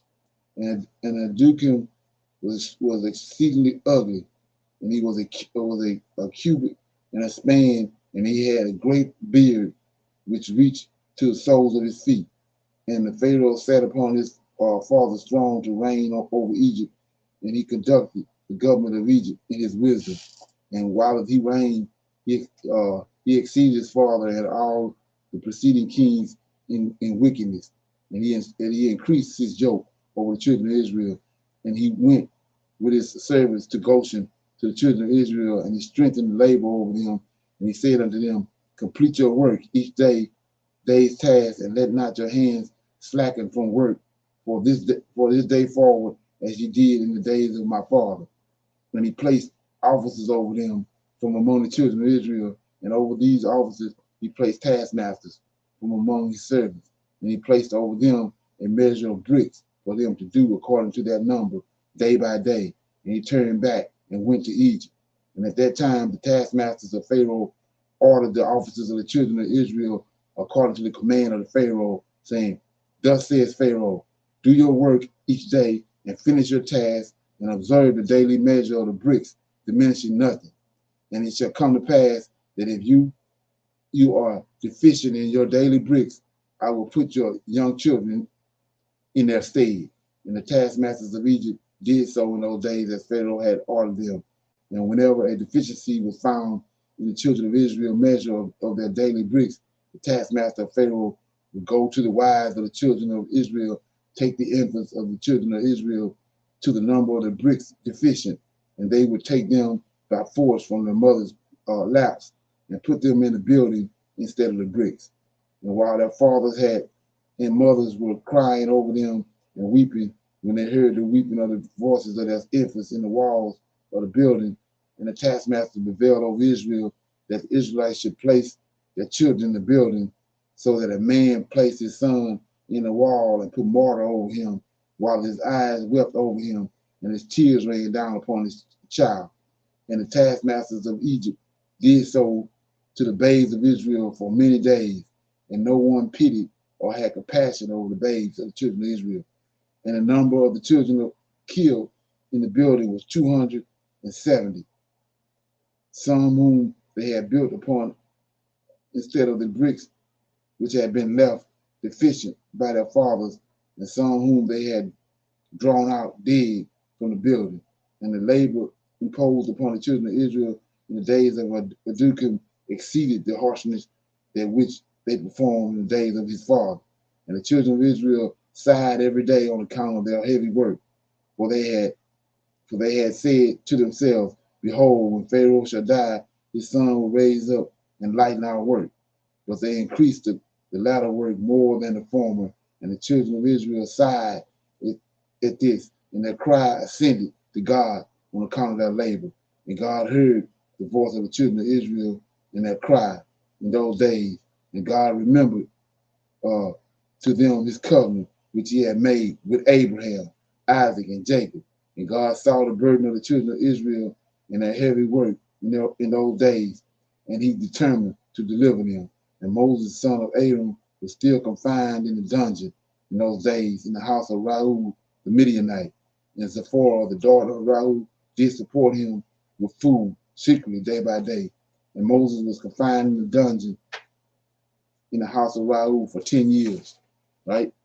Okay, says, and at the end of 10 years, which was the first year of the reign of Pharaoh over Egypt in the place of his father, Zipporah said to her father Raul, no person inquires or seeks after the Hebrew man whom thou didst bind in prison now 10 years. Now therefore, if it seem good in thy sight, let us send and see whether he is living or dead. But her father knew not that she had supported him.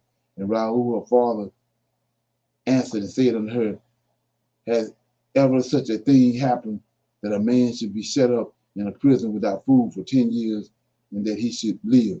And Zipporah answered her father, saying, surely thou hast heard that God of the Hebrews is great and awesome, awful, and does wonders for them at all times.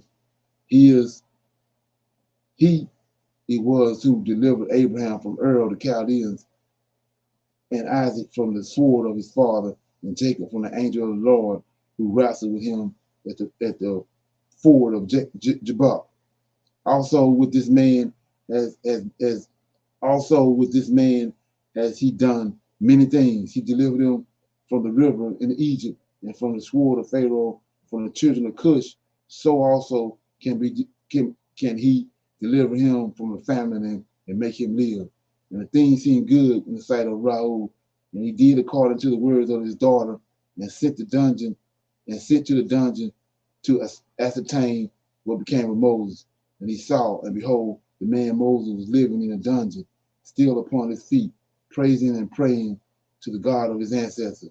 And Raoul commanded Moses to be brought out of the dungeon. So they shaved him, and he changed his prison garment and ate bread. And afterwards Moses went into the garden of Raoul, which was behind the house, and he prayed to the Lord his God, who had done mightily wonders in him for him. And it was that while he prayed, he looked opposite him, and behold, a sapphire stick was placed in the ground, which was planted in the midst of the garden. And he approached the stick and looked, and behold, the name of the Lord God of hosts was engraved thereon, written and developed upon the stick. And he read it, stretched forth his hand, and he plucked it like a forest tree from the thicket, and the stick was in his hand. And this is the stick which all the works of our God was performed, all he that had created heavens and the earth, and all the hosts of them, seas, rivers, and all their fishes. And when God had driven Adam from the Garden of Eden, he took the stick in his hand and went and tilled the ground from which it was taken. And the stick came down to Noah and was given to Shem and his descendants until it came into the hands of Abraham the Hebrew. And when Abraham had given all he had to his son Isaac, he also gave it to him, his stick. And when Jacob had fled from Panorama, he took it into his hand, and when he returned to his father, he had not left it behind him. Also, when he went down into Egypt, he took it into the hands of and gave it to Joseph, one portion above his brethren. But Joseph had taken it by force from his brother Esau. And after the death of Joseph, the nobles of Egypt came into the house of Joseph, and the stick came into the hand of Raoul the Midianite. And when he went out of Egypt, he took it in his hand and planted it in his garden. And all the mighty men of the Kenites tried to pluck it when they endeavored to get Zephyr his daughter, but they were unsuccessful. So that the stick remained planted in the garden of Raoul until he came, who had the right to it, and took it. And Raoul saw the stick in the hand of Moses. He wondered at it, and he gave him his daughter Zephyr for a wife. 78. So at that time died Belshazzar, son of Achabar, king of Edom, and was buried in his house in the land of Edom. And after his death, the children of Esau sent them to the land of Edom and took from there a man who was in Edom, whose name was Hadad, and they made him king over them in the place of Belshazzar, their king. And Hadad reigned over the children of Edom 48 years. And when he had reigned, he resolved to fight against the children of Moab, to bring them under the power of the children of Esau, as they were before. But he was not able, because the children of Moab heard this thing, and they rose up and hastened to elect a king over them from among their brethren. And they afterwards gathered together a great people and sent to the children of Ammon, their brethren, to help to fight against Hadad, king of Edom. And Hadad heard this thing which the children of Moab had done. He was greatly afraid of them, and he refrained from fighting against them. In those days, Moses, son of Aaron, in Midian, took Zipporah, the daughter of Raul the Midianite, for a wife. And Zipporah walked in the ways of the daughters of Jacob. She was nothing short of their righteousness of Sarah, Rebekah, and Rachel, and Leah. And Zipporah conceived and bore a son, and she called his name Gershom. For he said, I was a stranger in a foreign land, but he circumcised not his foreskin at the command of Raul, his father-in-law. And she conceived again and bore a son, but circumcised his foreskin and called his name Eleazar. For Moses said, because the God of my fathers was my help and delivered me from the sword of Pharaoh. And the Pharaoh king of Egypt greatly increased the labor of the children of Israel in those days and continued to make his yoke heavier upon the children of Israel. And he ordered a proclamation to be made in Egypt, saying, give no more straw to the people to make bricks with. Let them go and gather themselves straw as they can find it. Also, the tale of bricks which they shall make, let them give each day and diminish nothing from them, for they are idle in their work. And the children of Israel heard this, and they mourned and sighed, and they cried unto the Lord on account of the bitterness of their souls. And the Lord heard the cries of the children of Israel and saw the oppression which the Egyptians oppressed them. And the Lord was jealous for his people and his inheritance. And he heard their voice, and he resolved to take them out of the affliction of Egypt, to give them the land of Canaan for possession. Okay. 79. And in those days, Moses was feeding the flock of Raul the Midianite, his father-in-law, beyond the wilderness of Sin, and the stick which he took from his father-in-law was in his hand. And it came to pass one day that the kid goat strayed from the flock, and Moses pursued it and came to the mountain of God at Horeb. And when he came to Horeb, the Lord appeared there unto him in a bush, and he found the bush burning with fire, but the fire had no power over the bush to consume it. And Moses was greatly astonished at the sight, wherefore the bush was not consumed. And he approached to see the mighty thing. And the Lord called unto Moses out of the fire and commanded him to go down to Egypt, to Pharaoh, king of Egypt, to send the children of Israel from his service. And the Lord said unto Moses, go, return to Egypt, for all those men who sought thy life are dead. And thou shalt speak unto the Pharaoh and send forth the children of Israel from his land. And the Lord showed him to do signs and wonders in Egypt before the eyes of the Pharaoh and the eyes of his subjects, in order that they might believe that the Lord had sent him. And Moses hearkened to all that the Lord had commanded him. And he returned to his father-in-law and told him the thing. And Raul said unto him, go in peace. And Moses rose up to go to Egypt, and he took his wife and his sons with him. And he was at an inn in the road, and the angel of God came down and sought an occasion against him. He wished to kill him on account of his firstborn son, because he had not circumcised him and had transgressed the covenant which the Lord had made with Abraham. For Moses had hearkened to the words of his father-in-law, which he had spoken to him not to circumcise his firstborn son. Therefore he circumcised him not. And Zipporah saw the angel of the Lord seeking occasion against Moses, and she knew that the thing was owing to his not having circumcised their son Gershom. And Zipporah hastened and took a sharp rock stone that was there, and she circumcised her son and delivered her husband and her son from the hands of the angel of the Lord. And Aaron and the son of Aram, the brother of Moses, was in Egypt walking at the river side on that day. And the Lord appeared unto him in that place and said unto him, go now toward Moses in the wilderness. And he went and met him in the mountain of God, and he kissed him. And Aaron lifted up his eyes and said, Zipporah, the wife of Moses and her children. And he saw Zipporah, the wife of Moses and her children. And he said unto Moses, who are these unto thee? And Moses said unto him, they are my wife and sons, which God gave me in Midian. And the thing grieved Aaron on account of the woman and her children, the woman and her children. And Aaron said unto Moses, send away the woman and her children, that they may go to her father's house. And Moses hearkened to the words of Aaron and did so. And Zipporah returned with her children, and they went to the house of Raul and remained there until the time arrived when the Lord had visited his people and brought them forth from the land of Egypt, from the hand of Pharaoh. And Moses and Aaron came to Egypt, to the community of the children of Israel, and they spoke to them all the words of the Lord, and the people rejoiced, and exceedingly great rejoicing. And Moses and Aaron rose up early on the ninth day, on the next day, and they went to the house of the Pharaoh, and they took in their hands the stick of God.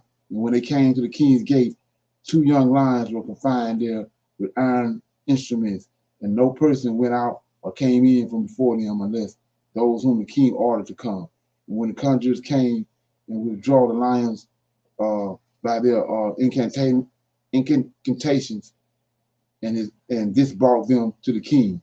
And Moses hastened and lifted up his stick upon the lions, and he loosed them. And Moses and Aaron came in into the king's house, and the lions also came with them in joy.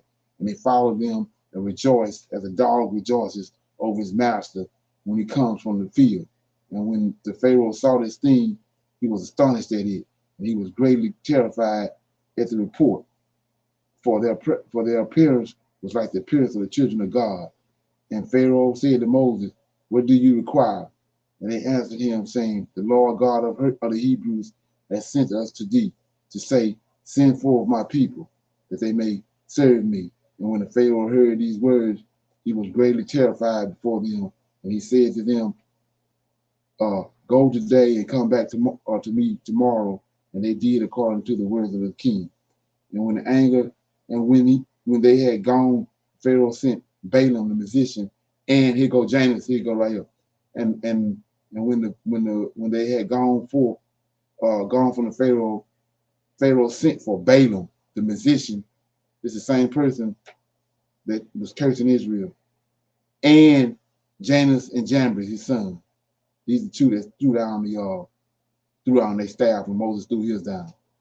And all the musicians and the conjurers and the counselors which belonged to the king, and they all came and sat before the king. And the king told them all the words which Moses and his brother Aaron had spoken to him. And the musicians said to the king, "But how can the men of thee on account of the lions which were confined at the gate?" And the king said, "Because they lifted up their rod against the lions and loosed them and came to me. And the lions also rejoiced at them as a dog rejoices to meet his master." And Balaam, the son of Beor, the musician, answered the king, saying, "These are none else than musicians like ourselves. Now therefore send for them and let them come, and we will try them." And the king did so. And in the morning the Pharaoh sent Moses and Aaron to come before the king, and they took the rod of God and came to the king and spake unto him, saying, "Thus saith the Lord God of the Hebrews, Send my people that they may serve me." And the king said unto them, "But who will believe you that you are the messengers of God, and that you come to me by his order? Now therefore give a wonder or a sign in this matter, and then the words which you speak will be believed." And Aaron hastened and threw the rod out of his hand before the Pharaoh and before his servants, and the rod turned into a serpent.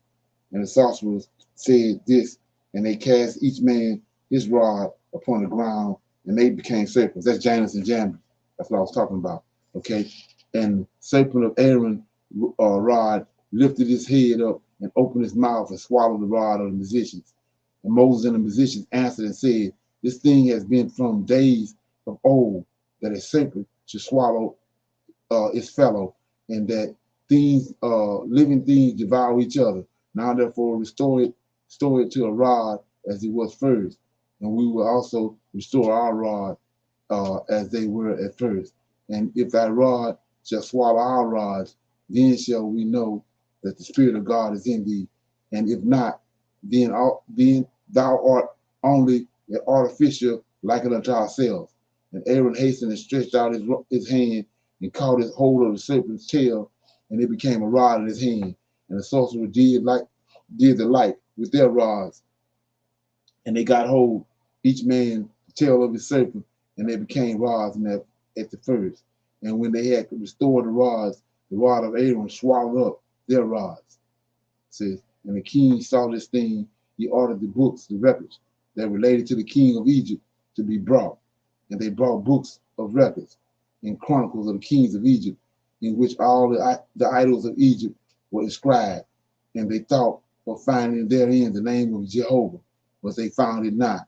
And the Pharaoh said to Moses and Aaron, Behold, I have not found the name of your God written in this book, and his name I know not. And the counselors and the wise men answered the king, We have heard that the God of the Hebrews is the son of the wise, the son of an ancient king. And the Pharaoh turned to Moses and to Aaron and said to them, I know not the Lord whom ye have declared, neither will I send his people. And they answered and said to the king, The Lord God, the Lord God of gods is his name. And he proclaimed his name over us from the days of our ancestors and sent us, saying, Go to the Pharaoh and say unto him, Send my people that they may serve me. Now therefore send us that we may take a journey for 3 days into the wilderness, and there may sacrifice to him from the days of our going down into Egypt. He has not taken from the hands either burnt offerings, oblations, or sacrifices. If thou will not send us, his anger will be kindled against thee, and he will smite Egypt, either with the plague or with the sword. And the Pharaoh said to them, Tell me now his power and his might. And they said to him, He created the heavens and the earth, the seas, and all the fishes, and he formed the light, created darkness, caused rain upon the earth, and watered it, made the herbage and the grass to sprout. Uh, he created man and beast and animals of the forest, the birds of the air, and the fishes of the sea. By the mouth they live and die. Surely he created thee in thy mother's womb and put into thee the breath of life, and reared thee and placed thee upon the royal throne of Egypt. And he will take thy breath and thy soul from thee and return thee to the ground which thou hast taken. And the anger of the king was kindled at their words. And he said to them, But who amongst all the gods of nations can do this? My river is mine own, and I have made it for myself. And he drove them from him, and he ordered the labor upon it to Israel to be more severe than it was yesterday and before. And Moses and Aaron went out from the king's presence, and they saw the children of Israel in the evil condition, for the taskmasters had made their labor exceedingly heavy. And Moses returned to the Lord and said, Why hast thou ill treated thy people? For since I came to speak to the Pharaoh, what thou didst send me for, he has exceedingly ill use of the children of Israel. It says, And the Lord said to Moses, Behold, thou wilt see that with an outstretched hand and heavy plagues, Pharaoh will send thy children of Israel from the land.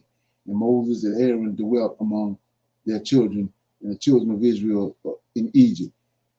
And as for the children of Israel, the Egyptians embittered their lives with the heavy work which they imposed on them. So we're at the last chapter right here, and we get into the understanding of this. It says, and at the end of 2 years, the Lord again sent Moses to the Pharaoh to bring forth the children of Israel and to send them out of the land of Egypt. And Moses went and came to the house of Pharaoh, and he spake to him the words of the Lord who had sent him. But Pharaoh would not hearken to the voice of the Lord. And God roused his might in Egypt upon the Pharaoh and his subjects. And God smote the Pharaoh and his people with a very great and sore plagues. And the Lord sent by the hand of Aaron and turned all the waters of the river into blood with all their streams and rivers. And when the Egyptians came to drink and draw water, he looked into the pitcher, and behold, all the water was turned into blood. And when he came to drink from his cup, the water in the cup became blood. And when a woman kneaded her dough and cooked her victuals, their appearance was turned to that of blood. And the Lord sent again and caused all their waters to bring forth frogs, and all the frogs came into the houses of the Egyptians. And when the Egyptians drank, their bellies were filled with frogs, and they danced in their bellies as they danced with when they in the river. And all the drinking water and cooking water turned to frogs. Also, when they lay in their beds, their precipitation bred frogs. Now, withstanding all this anger of the Lord did not turn from them, and his hand was stretched out against the Egyptians to smite them with every heavy plague. And he sent and smote their dust to lice, and the lice became in Egypt to the height of 2 cubits upon the earth. And the lice were also very numerous in the flesh of man and beast, and all the inhabitants of Egypt also upon the kings and the queen. And the Lord sent the Lord sent the lice, and it grieved the Egyptians exceedingly on account of the lice. Notwithstanding this anger of the Lord did not turn away, and his hand was stretched out over Egypt. And the Lord sent all kinds of beasts of the field into Egypt, and they came and destroyed all Egypt, man and beast, the trees, and all things that were in Egypt. And the Lord sent fiery serpents, scorpions, mice, weasels, toads, together with other creepings in the dust, flies, hornets, fleas, bugs, gnats. Each swarmed according to its kind, and all the reptiles and the winged animals, according to their kind, came to Egypt and grieved the Egyptians exceedingly. And the fleas and the flies came into the eyes of the ears of the Egyptians, and the hornets came upon them and drove them away. And there, when they removed from it into their inner rooms, and they pursued them. Right? Okay. And it says, and when the Egyptians hid themselves on account of the swarms of animals, they locked their doors after them, and God ordered Shema, which was in the sea, to come up and go into Egypt.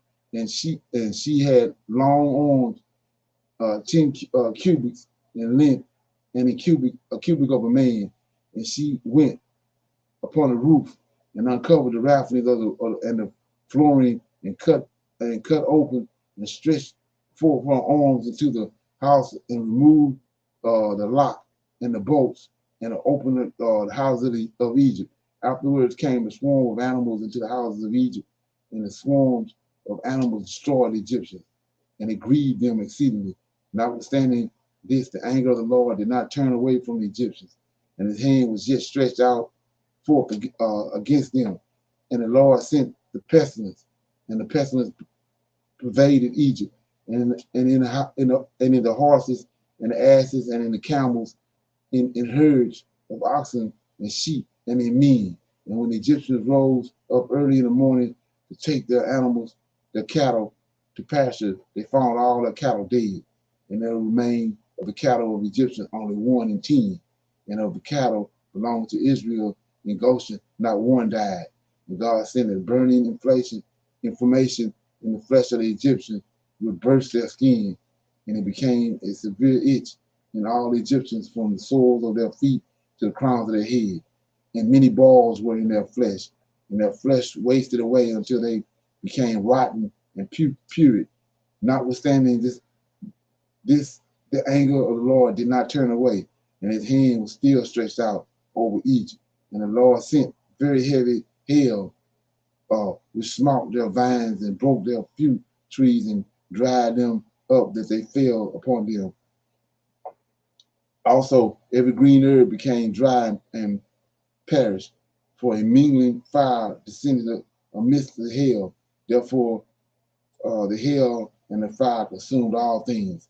All men and beasts that were found abroad perished of the flames and the fire and the hail, and the young lions were exalted. And the Lord sent and brought numerous locusts into Egypt, and chazarels and shalom, and locusts, each of its kind, which devoured all that the hail had not had left remaining. Then the Egyptians rejoiced at the locusts, although they consumed the produce of the field, and they caught them in abundance and salted them for food. And the Lord turned a mighty wind of the sea, which took all the locusts, even those that were salted, and thrust them into the Red Sea. Not one locust remained within the borders of Egypt.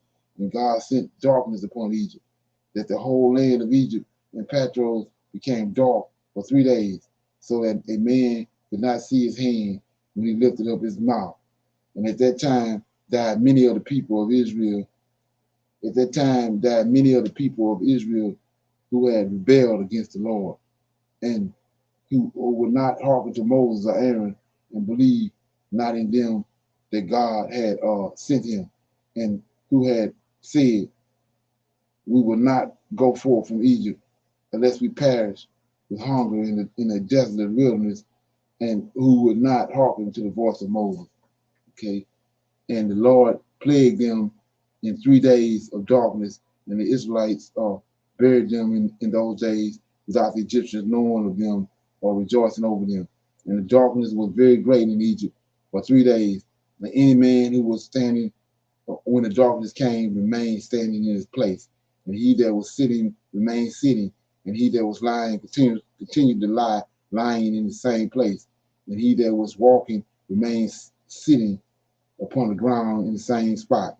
And this thing happened to all Egyptians until the darkness had passed away.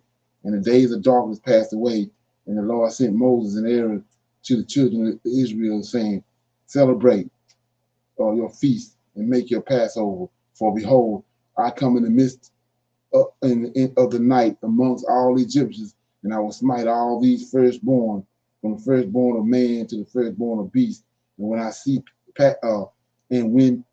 see your Passover, I will pass over you. And the children of Israel did according to all that the Lord had commanded. Moses and Aaron thus did they in that night. And it came to pass in the middle of the night that the Lord went forth into the midst of Egypt and smote all the firstborn of Egypt, from the firstborn of man to the firstborn of beast. And the Pharaoh rose up in the night, he and all his servants and all the Egyptians, and there was a great cry throughout Egypt in the night, that night, for there was not a house in which there was not a corpse.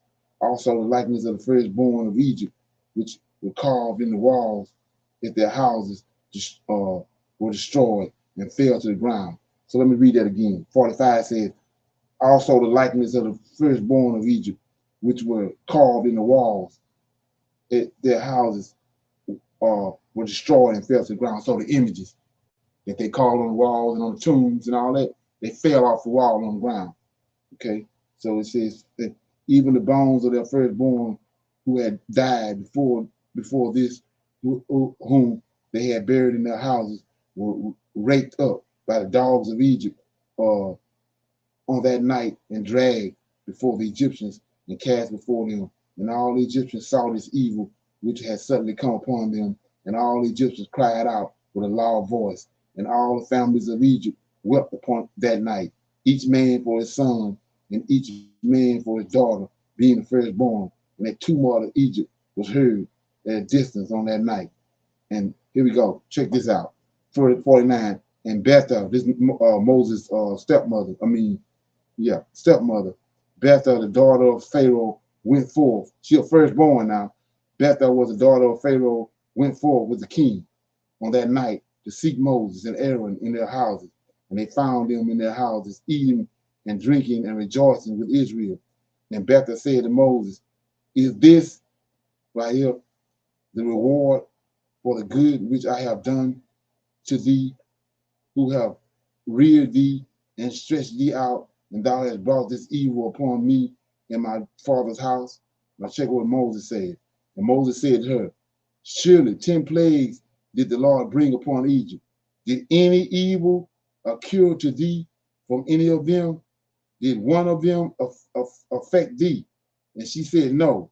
And Moses said to her, although thou art the firstborn of thy mother, thou art not dead, nor evil shall reach thee in the midst of Egypt. And she said, what advantage is this to me when I see the king, my brother, and all his household and subjects in this evil, whose firstborn perished with all the firstborn of Egypt?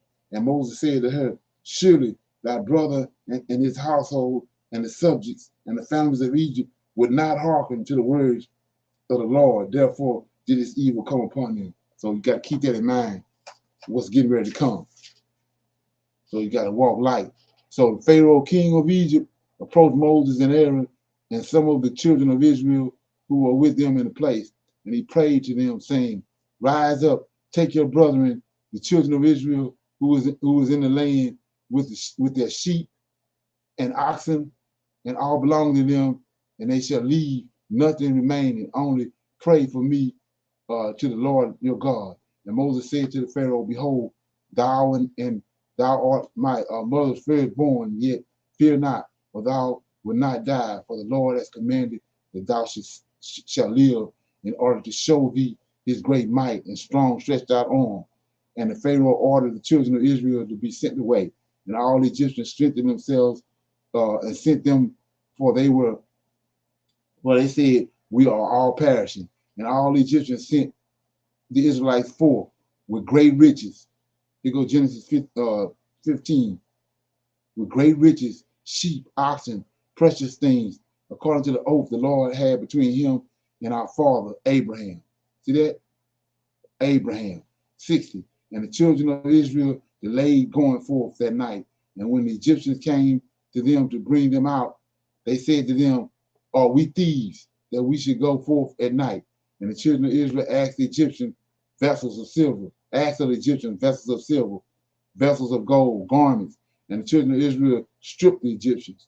And Moses hastened and rose up and went to the river Egypt, brought up from thence the coffins of Joseph, and he took it with him. Then, and the children of Israel also brought up each man his father's coffin with him, and each man his coffin and his tribe. Now here goes the reason I read all that. I'm in chapter 81.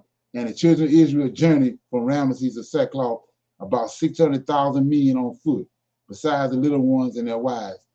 Also a mixed multitude went up with them, and flocks and herds, even much cattle. And the sojourner of the children of Israel, who dwelt in the land of Egypt in hard labor, was 210 years. And at the end of 210 years, the Lord brought forth the children of Israel from Egypt with a strong hand. There it is, 210 years, not 400. So, anybody got a comment before we go?